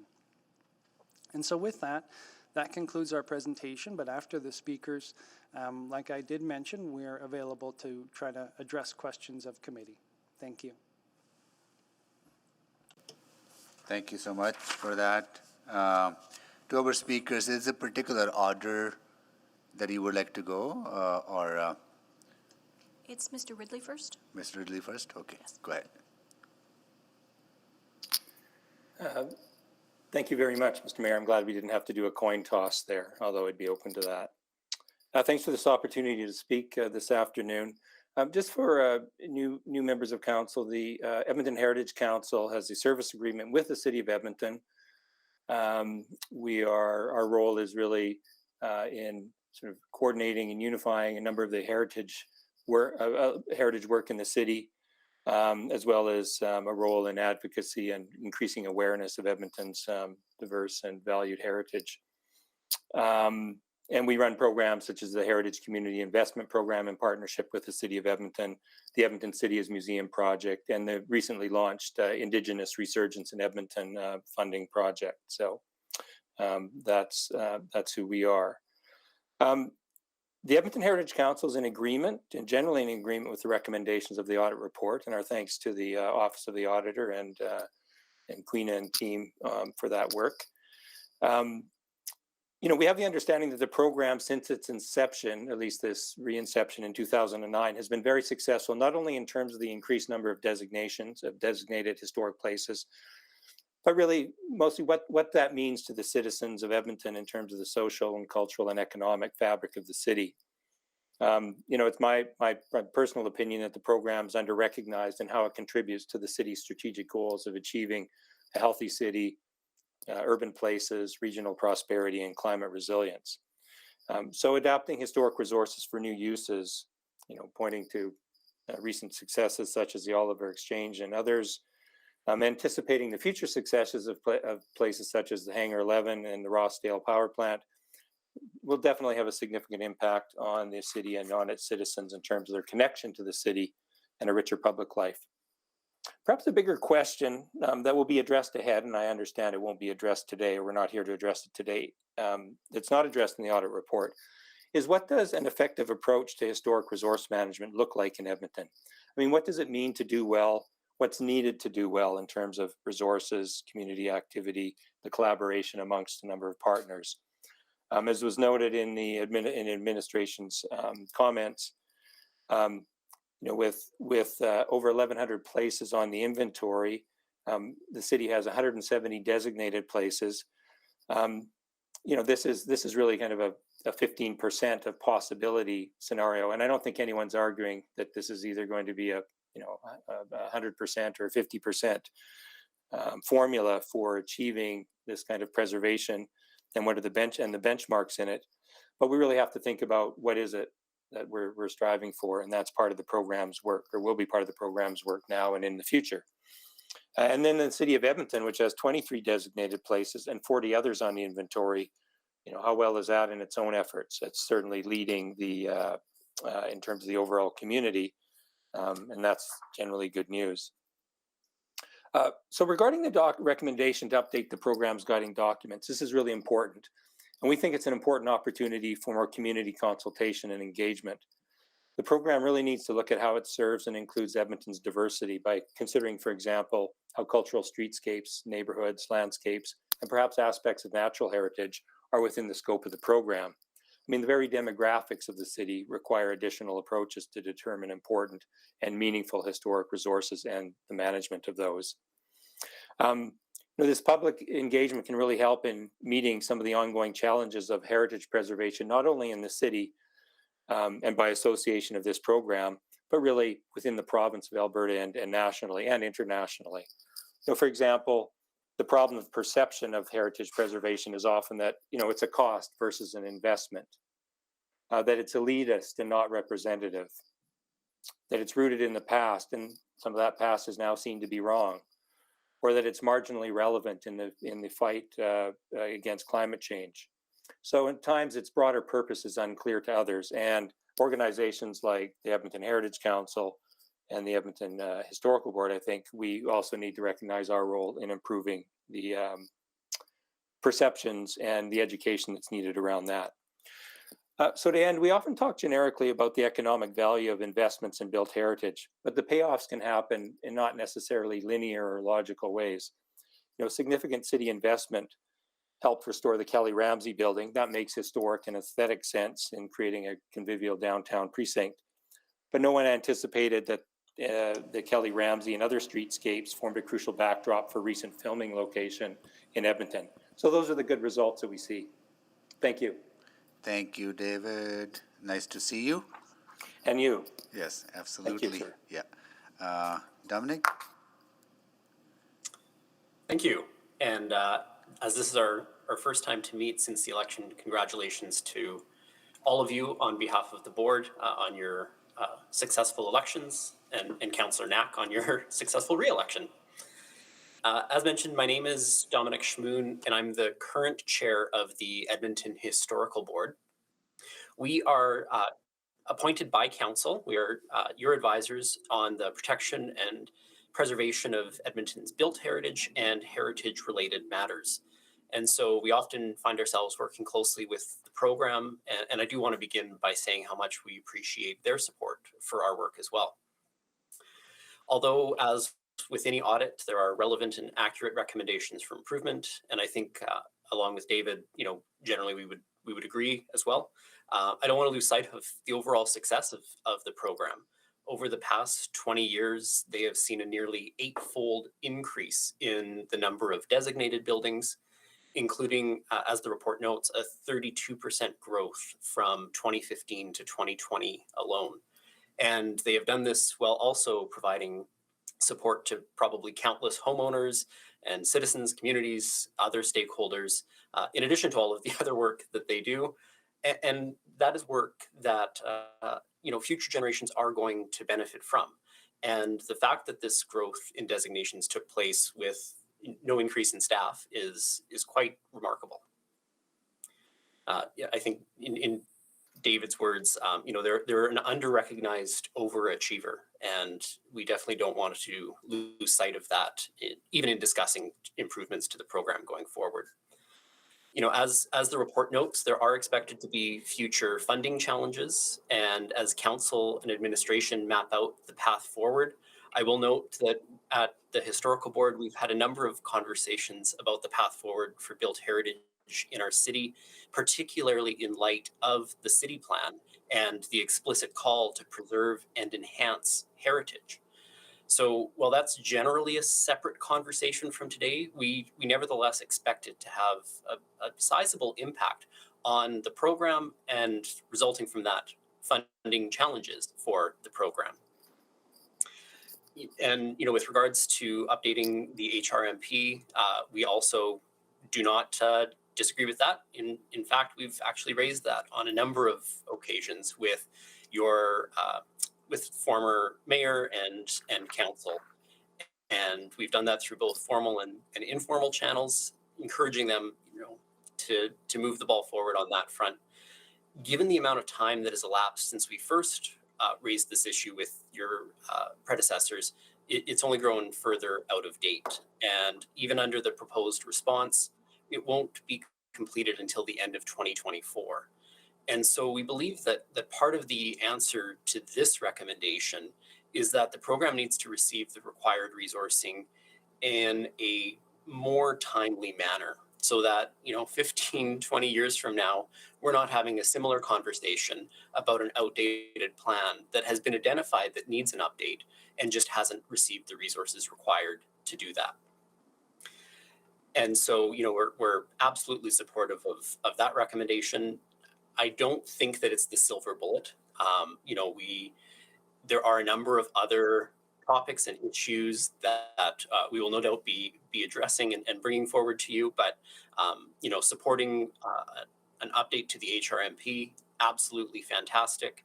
Is that the only thing that the only piece of advice we would give you to proceed on? No, there would be others, and there will be others, I have no doubt. The other thing that I want to draw your attention to is the statement on page 6, and I'll quote, "The lack of a clearly defined approach to the management of city-owned historic assets had resulted in several properties falling into significant disrepair and other properties being demolished." And so, in our work to promote the preservation of built heritage and encouraging private homeowners and property owners to do that, I think we also need to look at the city as a corporation as well, and ensuring that that is ingrained throughout the stewardship of assets that the city owns. And so that's another thing that, not specific to the program, I believe that is something throughout the entire corporation that does need to be taken to heart and should be addressed going forward as well. And with that, I see my time is running out, which works out because I just want to thank everyone for the opportunity to speak today and look forward to meeting with you in the months ahead. Good. And if there's any questions, I will be around. Thank you so much, and I also thank you to you and David for the work that you have been doing in the past, and look forward to working with you into our mandate. Yeah, so thank you for your contributions. Questions to the panelists? One moment, please, Mr. Mayor. Mr. Edmondson has just disappeared from the call for a moment, so we just need to find him.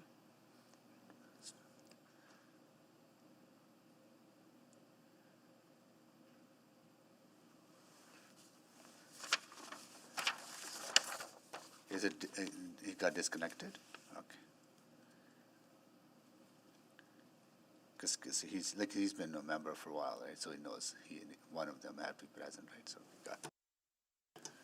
Okay.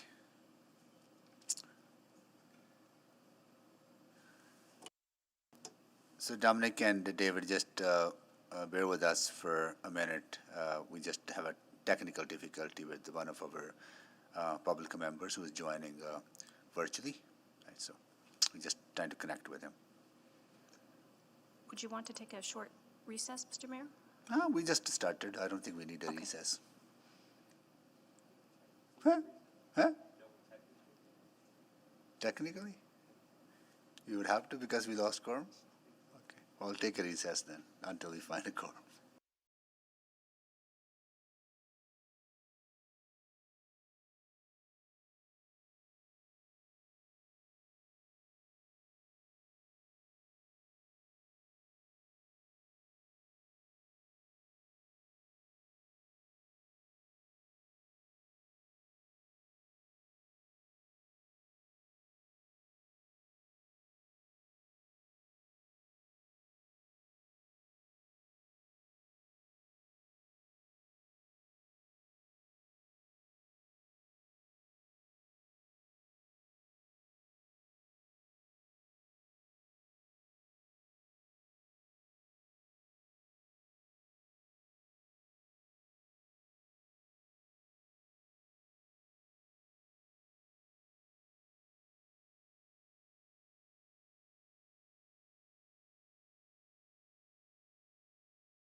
right? So I would like to. My Wi-Fi is down for some reason, so I will stay on the phone. Okay. And you'll have to bear with me. Sorry And about that. being on the phone is okay for quorum, right? Good. Is that good? Okay, good. Right on. So we'll resume, call the meeting back to order, and we'll go to questions to our panelists. Let's see. Any questions coming up? I see none. I see none questions to our panelists, so thank you so much for being here, and you're free to stick around to listen to the rest of the proceedings on this item, and we'll go to City Auditor and to admin for questions. Okay. Councillor Knack. Thank you, Mr. Mayor. Just a few questions on this. Similar to what we heard from our speakers a bit earlier, the one question I did have with recommendation 1, that is probably in my 8 years the longest deadline given for a recommendation, and I wouldn't mind exploring that a little bit further. I think to give essentially 3 years for that feels a bit far.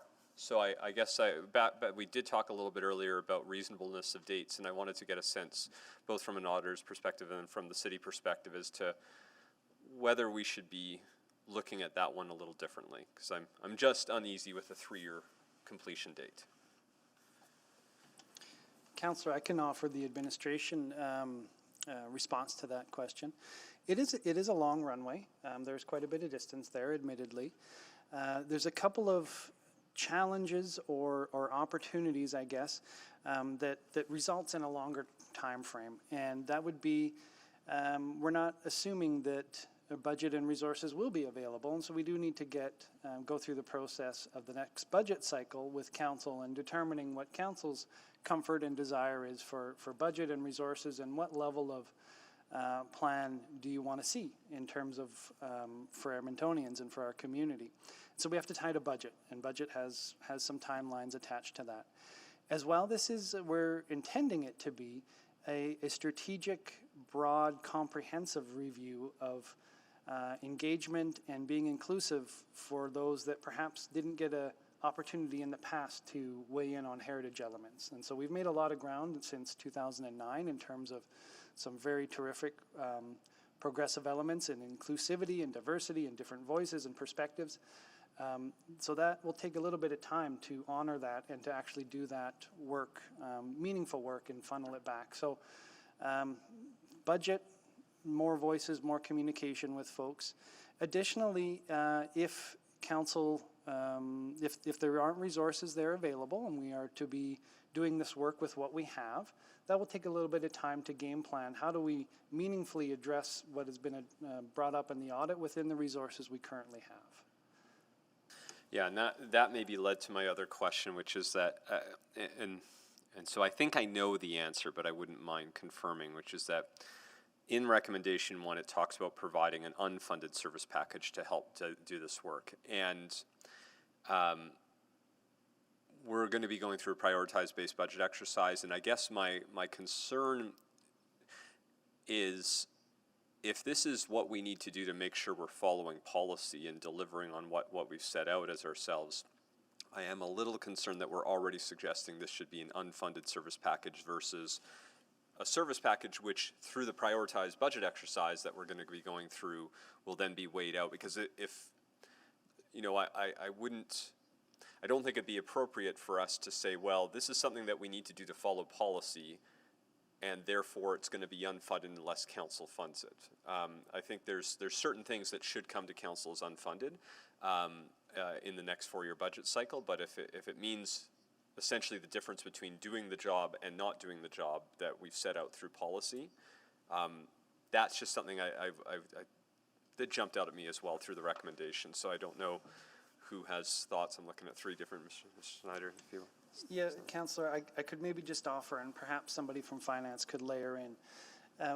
we wrestled with this in crafting the response, in that we did not want to put a barrier or force a decision with council. So whatever council gives us to do the work, we will fulfill the auditor's requirements. So there's options. We're not by any means suggesting it has to be one way or another. Okay. And we really do believe that when we come to committee in January, we can have these fulsome discussions. And if committee believes we're moving to a direction they don't support, we're open to redirection, obviously. Okay, that's helpful context. So the thinking would be, this implementation date assumes no additional resources, but you would still complete the work. If we are interested in advancing this further, this is a little bit then on, not on audit committee so much, but a broader base as a council. If we'd like a faster completion date, there are ways, but you do have limited resources that you're working within. But you'll still do the work one way or another. If I could offer just a small caveat clarification, just for expectation. We would probably, if there weren't additional resources, meet the minimum bar to what is in the auditor's report, not the fulsome where we would hope to in some of what the language we have in our response, but yes, we would fulfill the minimum requirements. Okay, I'm out of time. Thank you. Thank you, Councillor Knack. No more questions on this item from any other council members? Seeing none. Councillor Knack, would you sure, I can move. Comfortable moving the recommendation? Or yes, the, yeah. Yeah. I am. Okay. Can you do that? Yeah, sorry, so moved. Okay, so move. Please vote. It's Owen here, and I vote yes. Thank you. I got an error on my vote, so I'm a yes. We have the votes. So please display the votes. So that has unanimously passed. Okay, good. Now we go back to our last item, which is the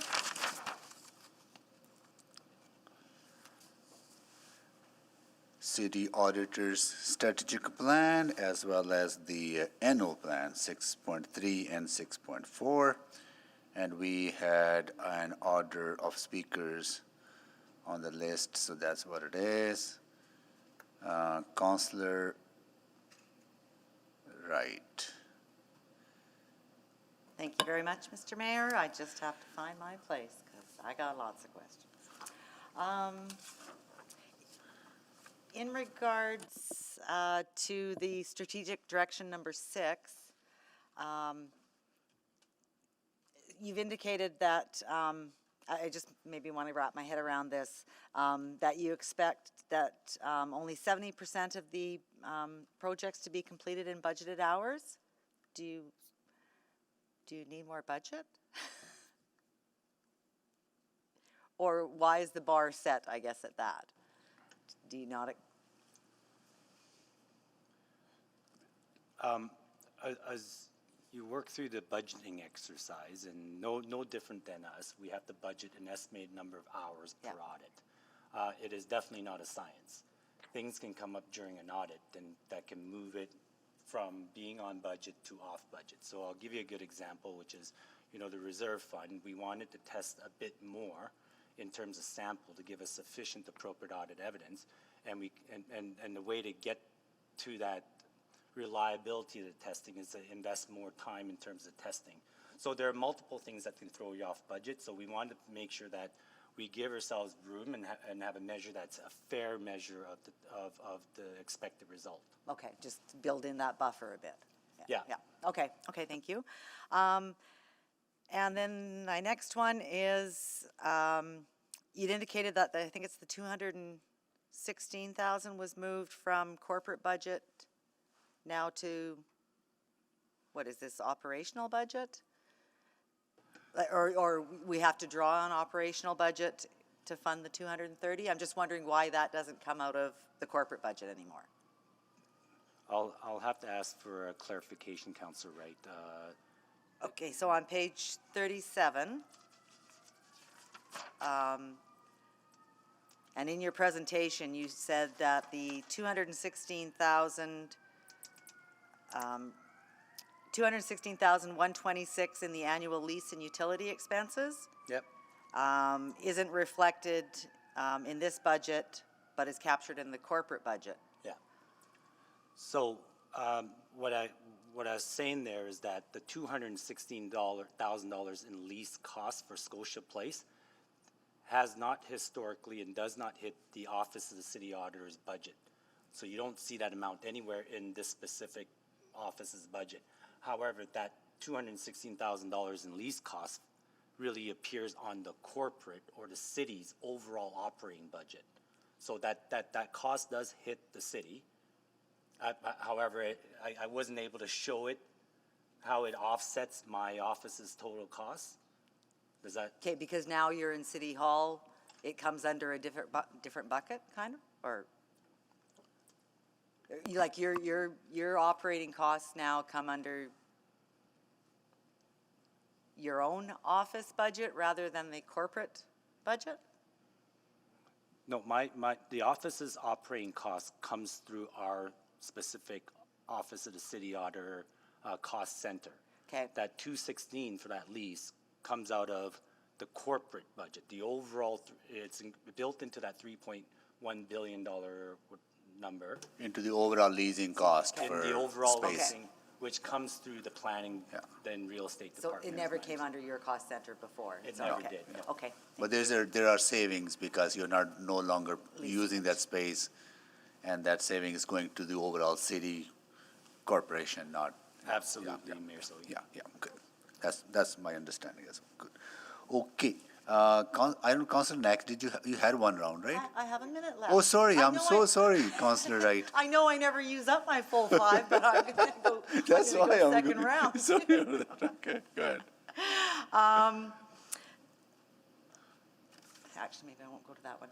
I'm going to say too many times and use up all my time.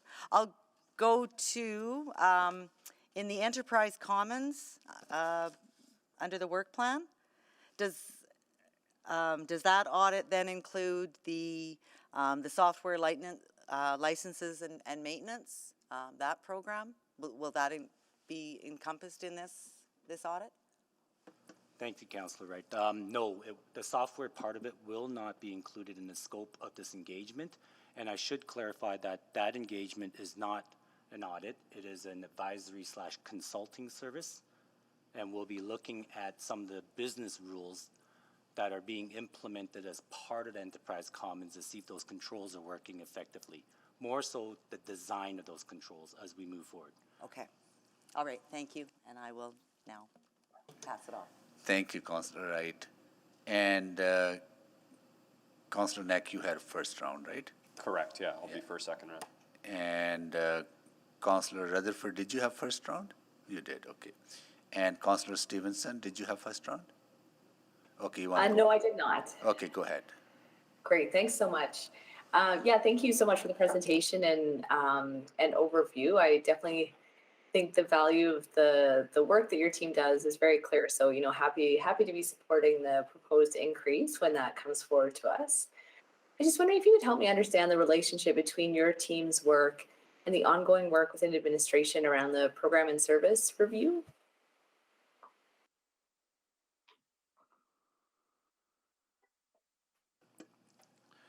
Thank you, Councillor Stevenson. As I understand it, the program service review, and I'll have to look at my counterparts for approval here, is really looking at the effectiveness and the efficiency of certain processes. They're nodding yes. So there is a bit of an overlap, although from this office's perspective, we're looking at it at a much more higher program level, if you will, and we're looking at economy, efficiency, and effectiveness. Now, I will say that we do engage regularly with that group to make sure that there isn't duplication of work for administration. Great, thank you. And I think maybe, a lot of the questions I'm interested in terms of how we do our work of the city more efficiently and effectively, yeah, I think it's sort of like those different levels that I'm sort of finding my way around. But maybe just as a quick, so on your work plan, you talked about doing a COVID response, lessons learned, and sort of waiting until the end of the pandemic. I mean, given that we are coming up into year 2, and if it's an ongoing situation that we are dealing with for some time to come, I just wonder if there's value in completing that review sooner rather than later, so that we can learn from those lessons sooner rather than later. Absolutely, your thoughts will be taken into consideration. There are multiple topics that do need priority and movement to earlier in the year, but our current commitment is that we will have that engagement completed by the end of the year. That's what we're committed to. And again, anything can happen over the course between now and the end of next year in terms of, you know, emerging risk or any other body of work. Great, thanks. You know, I was really excited to see that you're going to be focusing on the 10-year plan to end homelessness, and you know, understanding the limitation of the scope in terms of looking at the city's actions within that. It just seems like you know, that plan is so dependent on other community partners. So I'm thinking, you know, particularly of Homer Trust, for example. So just wondering if there have been conversations with other organizations about expanding that scope into their area, and if that's something that you've done in the past or that is a possibility. The topic, and again, I should put a caveat before I speak too concisely about what an audit looks like, because we are in the fall of this year and the team still has to do full-on planning. But from my own personal perspective, partnerships are critical in successful delivery of a homelessness plan. As you well know, there are multiple partners that play very, very different roles that support eliminating homelessness. So if I were to guess, and if I were planning the audit, I would definitely look at what the administration is doing in terms of bringing in the right players to have the right conversations and that people have their specific roles. So I did an audit when I was with the Office of the Auditor General. It was an affordable housing audit. And through many of those conversations, there is no silver bullet to homelessness, and we all know that. Just because you give somebody affordable housing does not end their potential challenges. So that partnership is going to be critical in terms of ensuring the success of that strategy. Yeah, absolutely. And I think you know, it's sort of understanding you know, we can understand how well the city forms partnerships with others, but then I think sort of understanding the internal workings of the folks that we are partnering with is another key piece of that. But recognizing that's probably out of scope for this round. But just quickly as I wrap up, just with the building permit review as well, I was wondering if that might consider the staffing structure in terms of the use of sort of consultants for some of our building code inspections versus transferring those to be FTEs, if that's sort of within the scope of what you'll be looking at. Thank you, Councillor Stevenson. And I'm going to have to now yield to the question and say, I do not know what that scope is going to be. These conversations are recorded. We will take your question into consideration and incorporate it into the audit if it fits within our mandate, our scope. Thank you. Wonderful. Thank you so much. Thank you. So the areas that you have listed for 2022, you will develop the scope of those areas as you go into 2022, right? Yes, Mayor Sohi. And just for information, we do our planning in September and October. And remember, these are high-level conceptual ideas. We do write one-pagers that summarize generally what we think the audit might be in September and October. But then when we hand it to the audit team, they go through a very robust planning process in which they look at what are the different risks in a particular program and what are we going to audit within that program. Got it.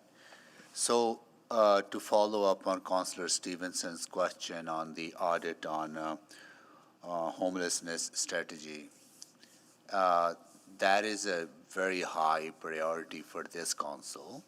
Like, how do we tackle the issue of houselessness? And there are many, many reasons why people fall into houselessness. And this council is going to be putting quite a bit of time in understanding that and then looking for solutions. So I just want to understand from the timing point of view, when you sequence your work for 2022, how do you, like without Kevin, how do you align that with where some of those priorities might be out of all the work that you want to do in 2022? Is there a way to kind of sequence that in a way that helps us inform some of those discussions on a very important topic that Edmontonians has given us a strong mandate to tackle? Thank you, Mayor. That's a very, it's a fantastic question, but it comes with quite a bit of complexity. So I smile over at Janine because Janine is the one that is in the background preparing a spreadsheet for roughly 18 audits, trying to figure out the work for 16 auditors, as well as looking at what are some of the timing challenges that are being proposed and some of the feedback and the insights from the various stakeholders. So I'll give you a real quick example. We originally had building permits and inspection planned for later in the year, and Stephanie had reached out to me and said, look, we have a busy season in the back end of the year. Can you make that start in January? And that made absolute sense. And in hearing the priorities around homelessness, we have, yeah, she nodded, so we have moved the homelessness audit to the forefront starting right away in the beginning of the year and hoping to get it completed by probably mid, if not Q3 of 2022. Okay, That's good to know.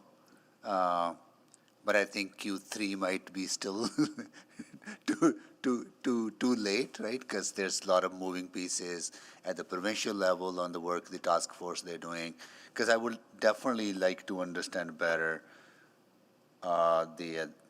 what is working, what is not working, and what we need to do more and all that. So, I leave that to you to figure it out. But if there's a ways to, if it's a resource issue, that could be it, right? But this is a very high priority for council to get it right. Thank you, Mayor. And I did, out of the corner of my eye, see Janine writing very hard. So okay, go. We've noted your comments and the timing. Good. And we appreciate it. And we'll Thank work you so towards much. achieving No, appreciate that. Yeah. Cool. All right, so I will go next to Councillor Knack. Councillor Principe, you haven't had a first round, right? Did you? Karen? Yeah, but it's okay. My question's already been answered, so thank you. Okay, Councillor Knack. Thank you, Mr. Mayor. So just based on some of the questions, I do want to make sure that the council and committee realizes that if we have certain things, because I actually really appreciated Councillor Stevenson's questions on the strategy. I am a little worried we're focusing on the wrong part. And it is within order of audit committee to make adjustments to the work plan, just for us to be clear. So I guess to maybe either give me comfort or to determine if I'd like to adjust it, I'd like to ask, my issue that I have with what it's currently talked about is that looking at the City of Edmonton's response and effectiveness, if it's only tangentially looking at how the partners are operating in this, I'm not sure we're going to get the outcome we need because, we know the issue is that housing is provincial responsibility. So all we're looking at is how we don't actually have jurisdiction over this file. And so if I'm worried if we're just looking primarily at how we're responding and not looking at partner-funded organizations and doing a deeper dive of where we're putting in money, I don't think we're going to get the outcome because in my mind, the outcome's going to be, well, we're doing the best we can, but the province needs to fund housing. Like, I don't mean to be so glib about the response on the audit, but that to me is the outcome of the audit is what I've read here. So I'd like to get maybe some additional context of how we could see ourselves making sure we're actually auditing something relevant to get an outcome of what we would want to change internally. And so I don't know if we have an answer to that, but I'm just worried that as worded, it doesn't actually give me comfort that we're going to get there. So, and maybe Councillor Stevenson might end up coming back on the board as somebody who's been an expert in that field, but I just wouldn't mind an initial reaction from your perspective, because it is provincial jurisdiction. This is their issue. Yeah, and I appreciate the insights. The intent when I spoke earlier about the importance of partnership wasn't to frame it as just one element of an audit. That is one aspect of the audit that I think you know, if I were doing this audit, I would definitely look into. There are other aspects around, you know, how does administration define what effectiveness means? How does it define that we're, you know, we're achieving the desired outcomes of homelessness? Are they measuring this? And how do we know? I think there are opportunities to also benchmark to some potential quote-unquote best practices. You hear lots about Medicine Hat as being somewhat of a leader in, you know, eliminating homelessness. Is administration looking at comparing to what some of those good practices may be and whether we can leverage it?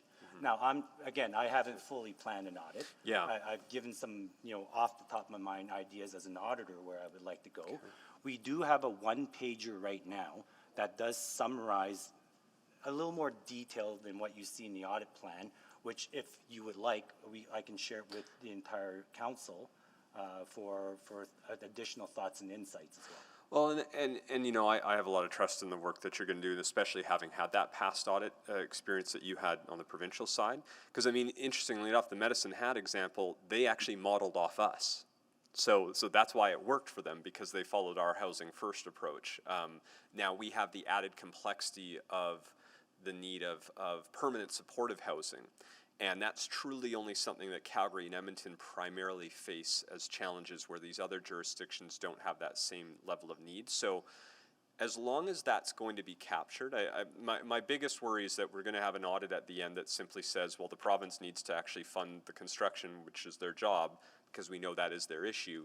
But if there are things that we can take away from that about, even if they were to fund and do their portion of their responsibility, here's things that we can be doing better internally. Here's some things the partner groups that are receiving funding from us could be doing better.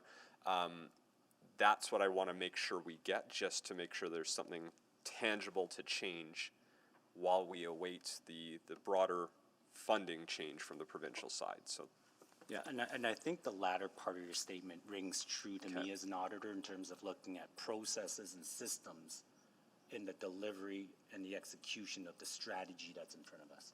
Perfect. Yeah. Okay. And maybe from that perspective, I think the only other thing, we did there was a study done on Ambrose Place about the actual impacts of that development. And I'm talking both health, but I'm going to focus on the financial side.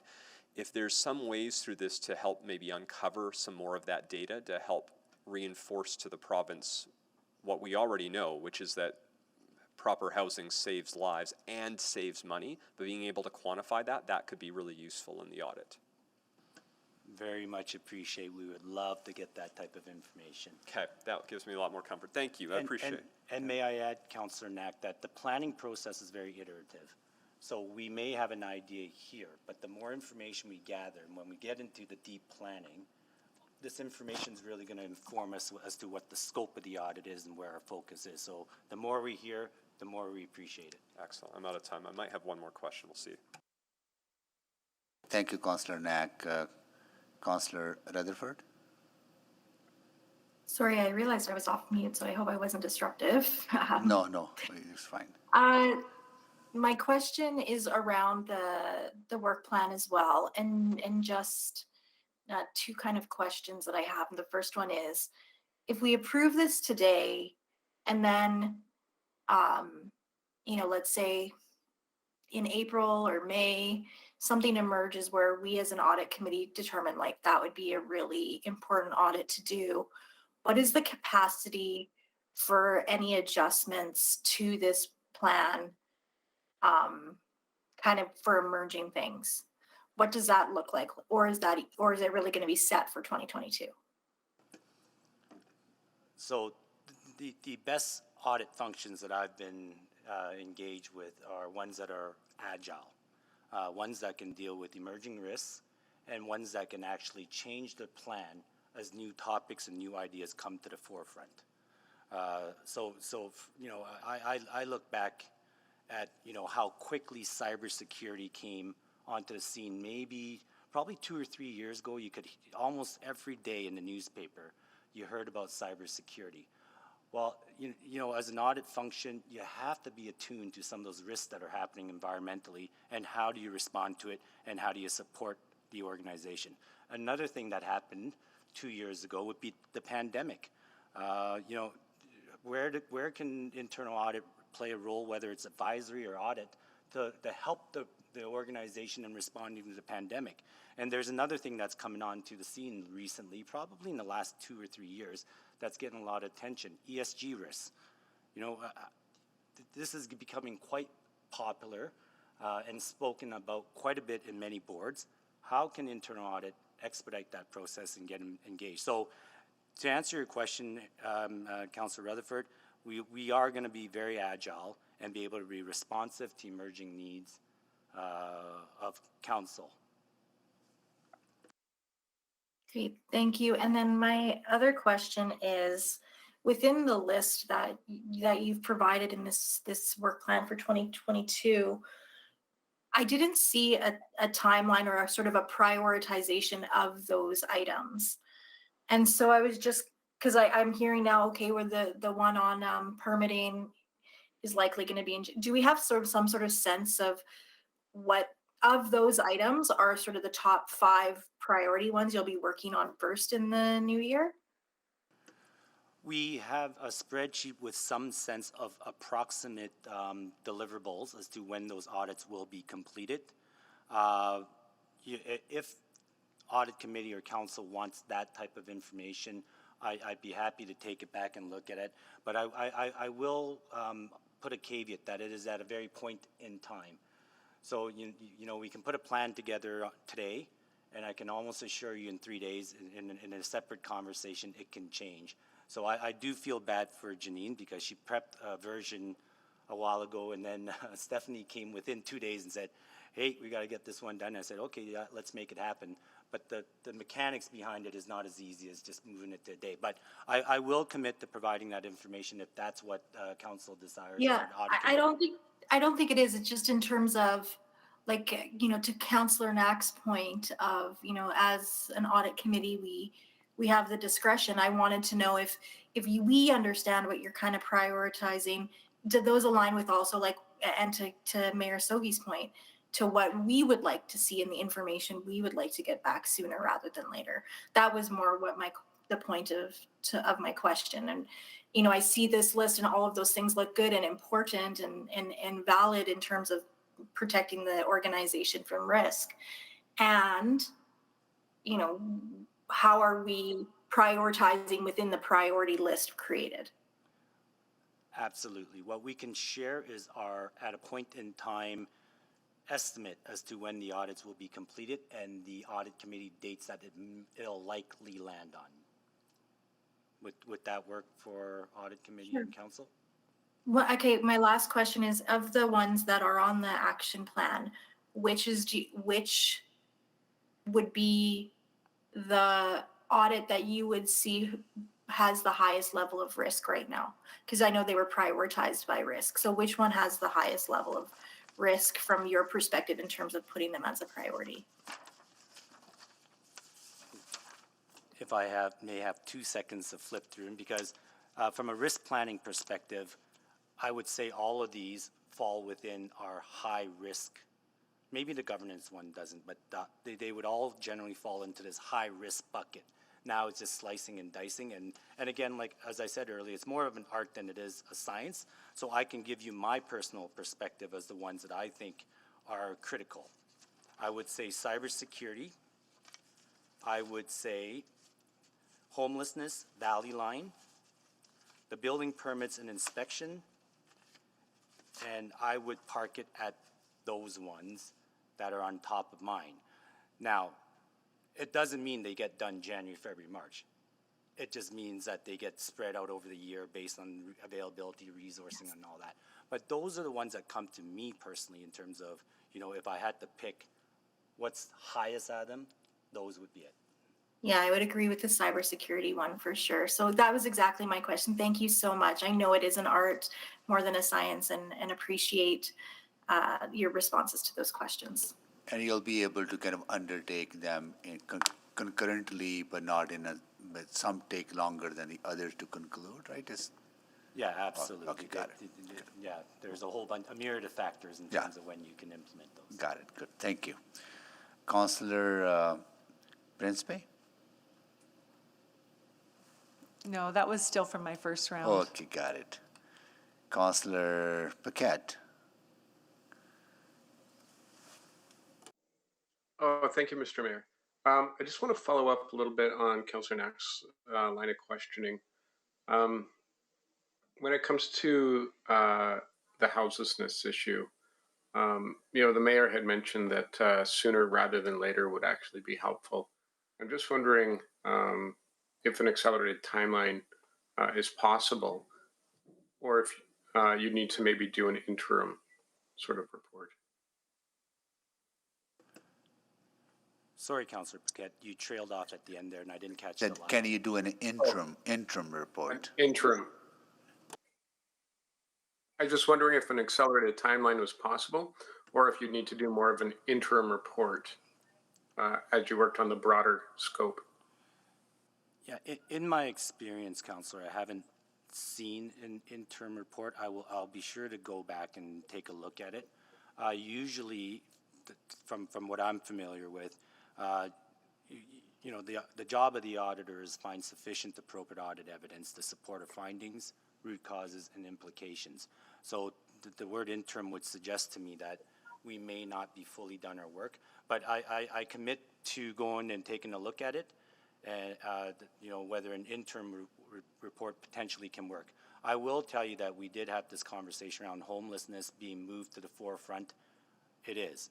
It's the one that's going to get the most attention at the beginning of the year, if not started even early, potentially. Yeah, thank you. And then the other aspect of that is, Councillor Knack raised, that we have actually a really nice prime example of how Housing First seems to work right in our downtown. And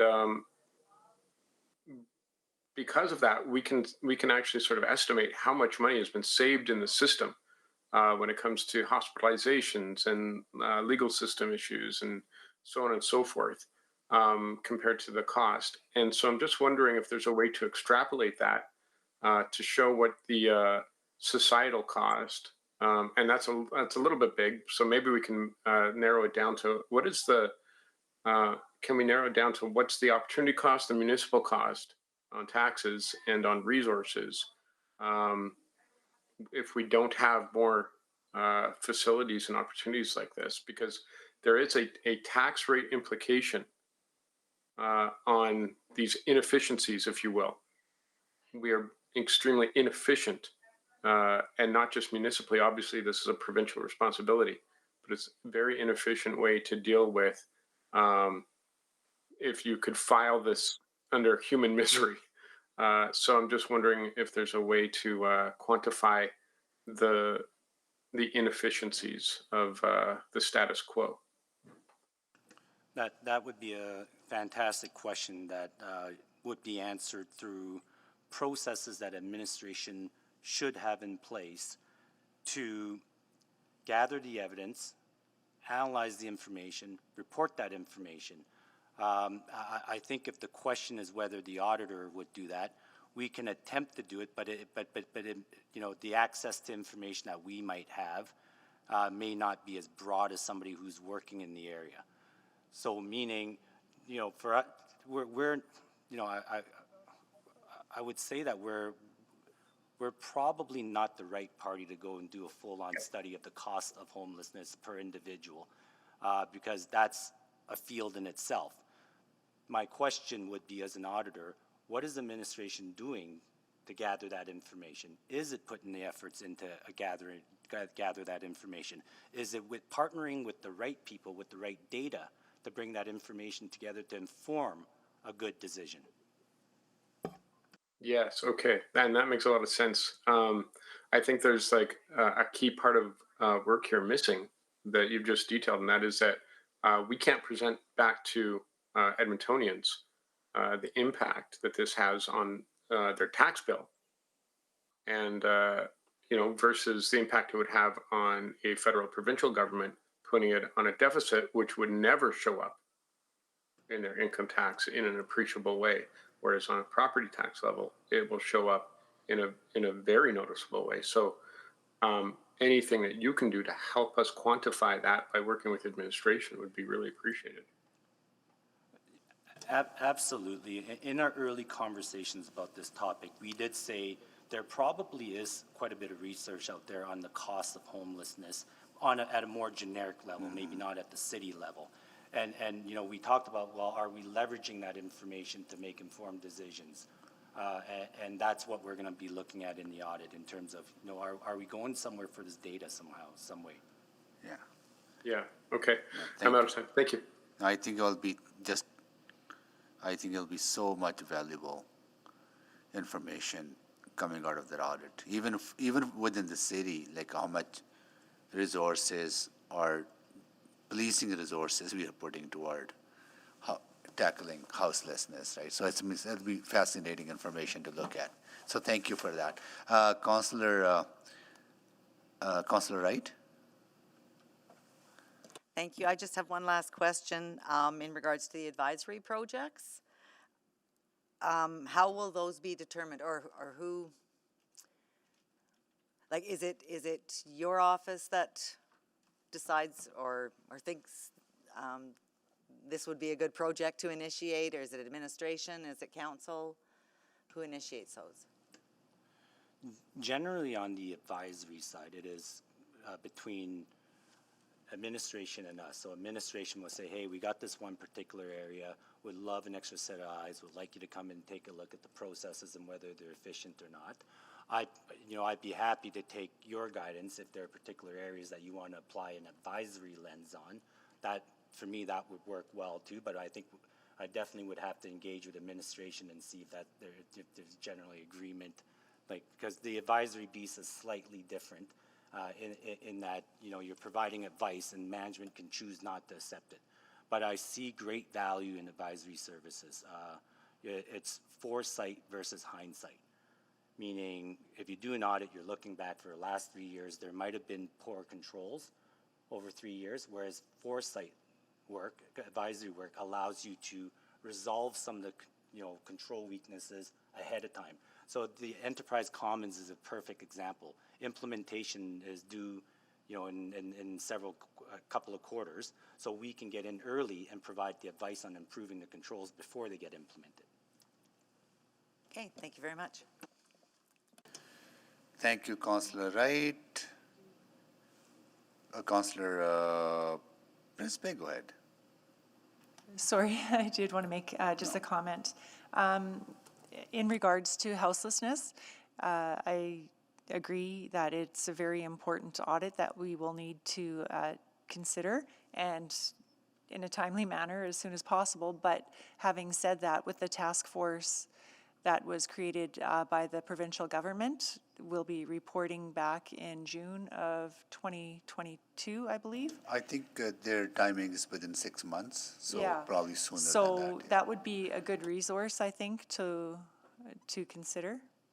There are many great leaders on that task force that will, I think, probably be able to provide a lot of good information for us. Thank you for the information, Councillor Principe. This is the task force that our city manager also sits on. Oh,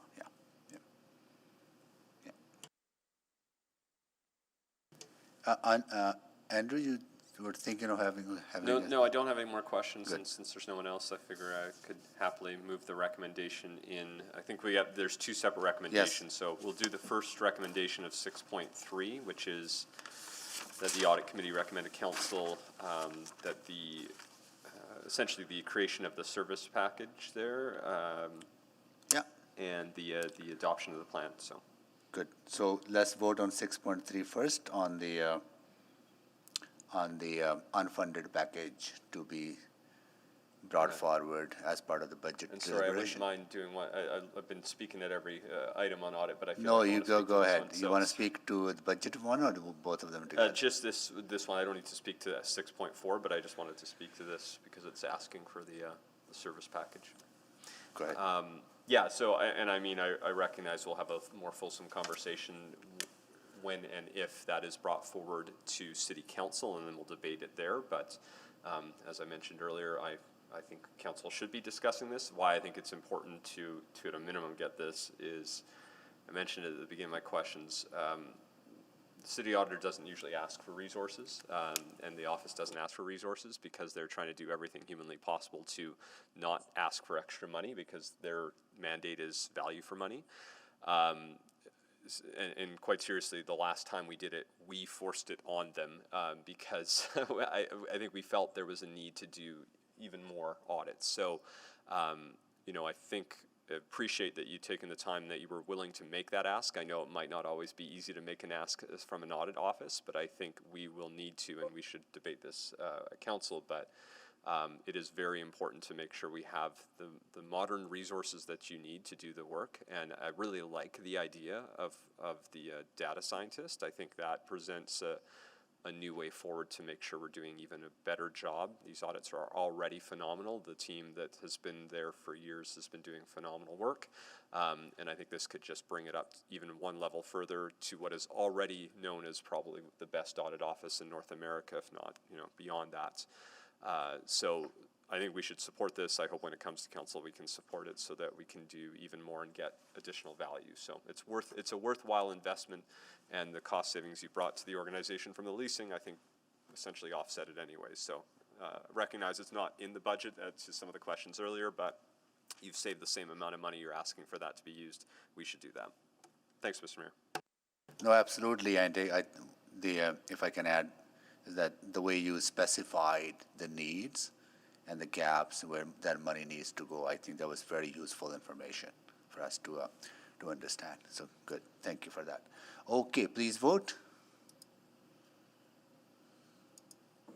Again, I vote yes. Thank you, sir. Really appreciate that. We have the votes. Please, everyone voted? Yes. Display the votes. That is carried 6-0. Okay. So we're done with our I think we just need to do the motion on 6.4 as well, because it was a separate recommendation. 6.4. And that's just to approve the work plan as outlined. In Yes, attachment of course, of course. So Thank I'll you. move that. Please vote on 6.4 2022 annual work plan. I vote yes. Thank you. We have the votes. Please display the votes. That is carried 6-0. So we've done that. Now we have completed all of our items, and responses to consular inquiries, none. Motions pending, none. Private reports, none. Notices of motion and motions without customary notice. Councillor Jans, are you there?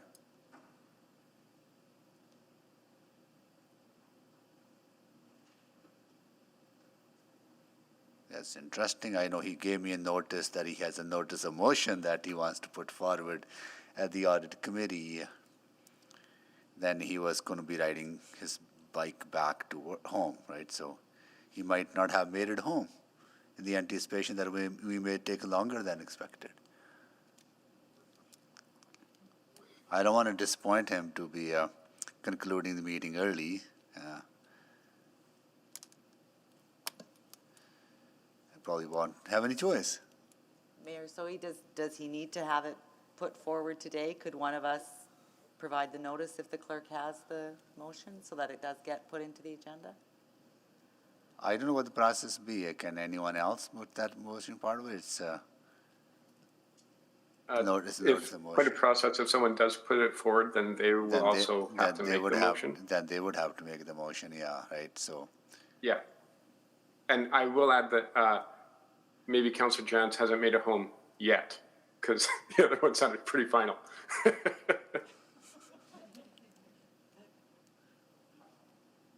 But yeah, it would be great if we could make a motion on his behalf, but. It is a notice of motion and detailed one too, right? I don't know who would feel comfortable making that notice of motion. because you worked with city administration, I understand, gathering some information, and also with the, why don't we, if committees agreeable, we can take maybe 10-minute break, and then come back. In the meantime, I'll try to reach out to Councillor Jens. Then we can resume back. Are you able to do that, Mr. Edmondson? Come back in 10 minutes? Yes, I am available. Okay, good. Thank you.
order.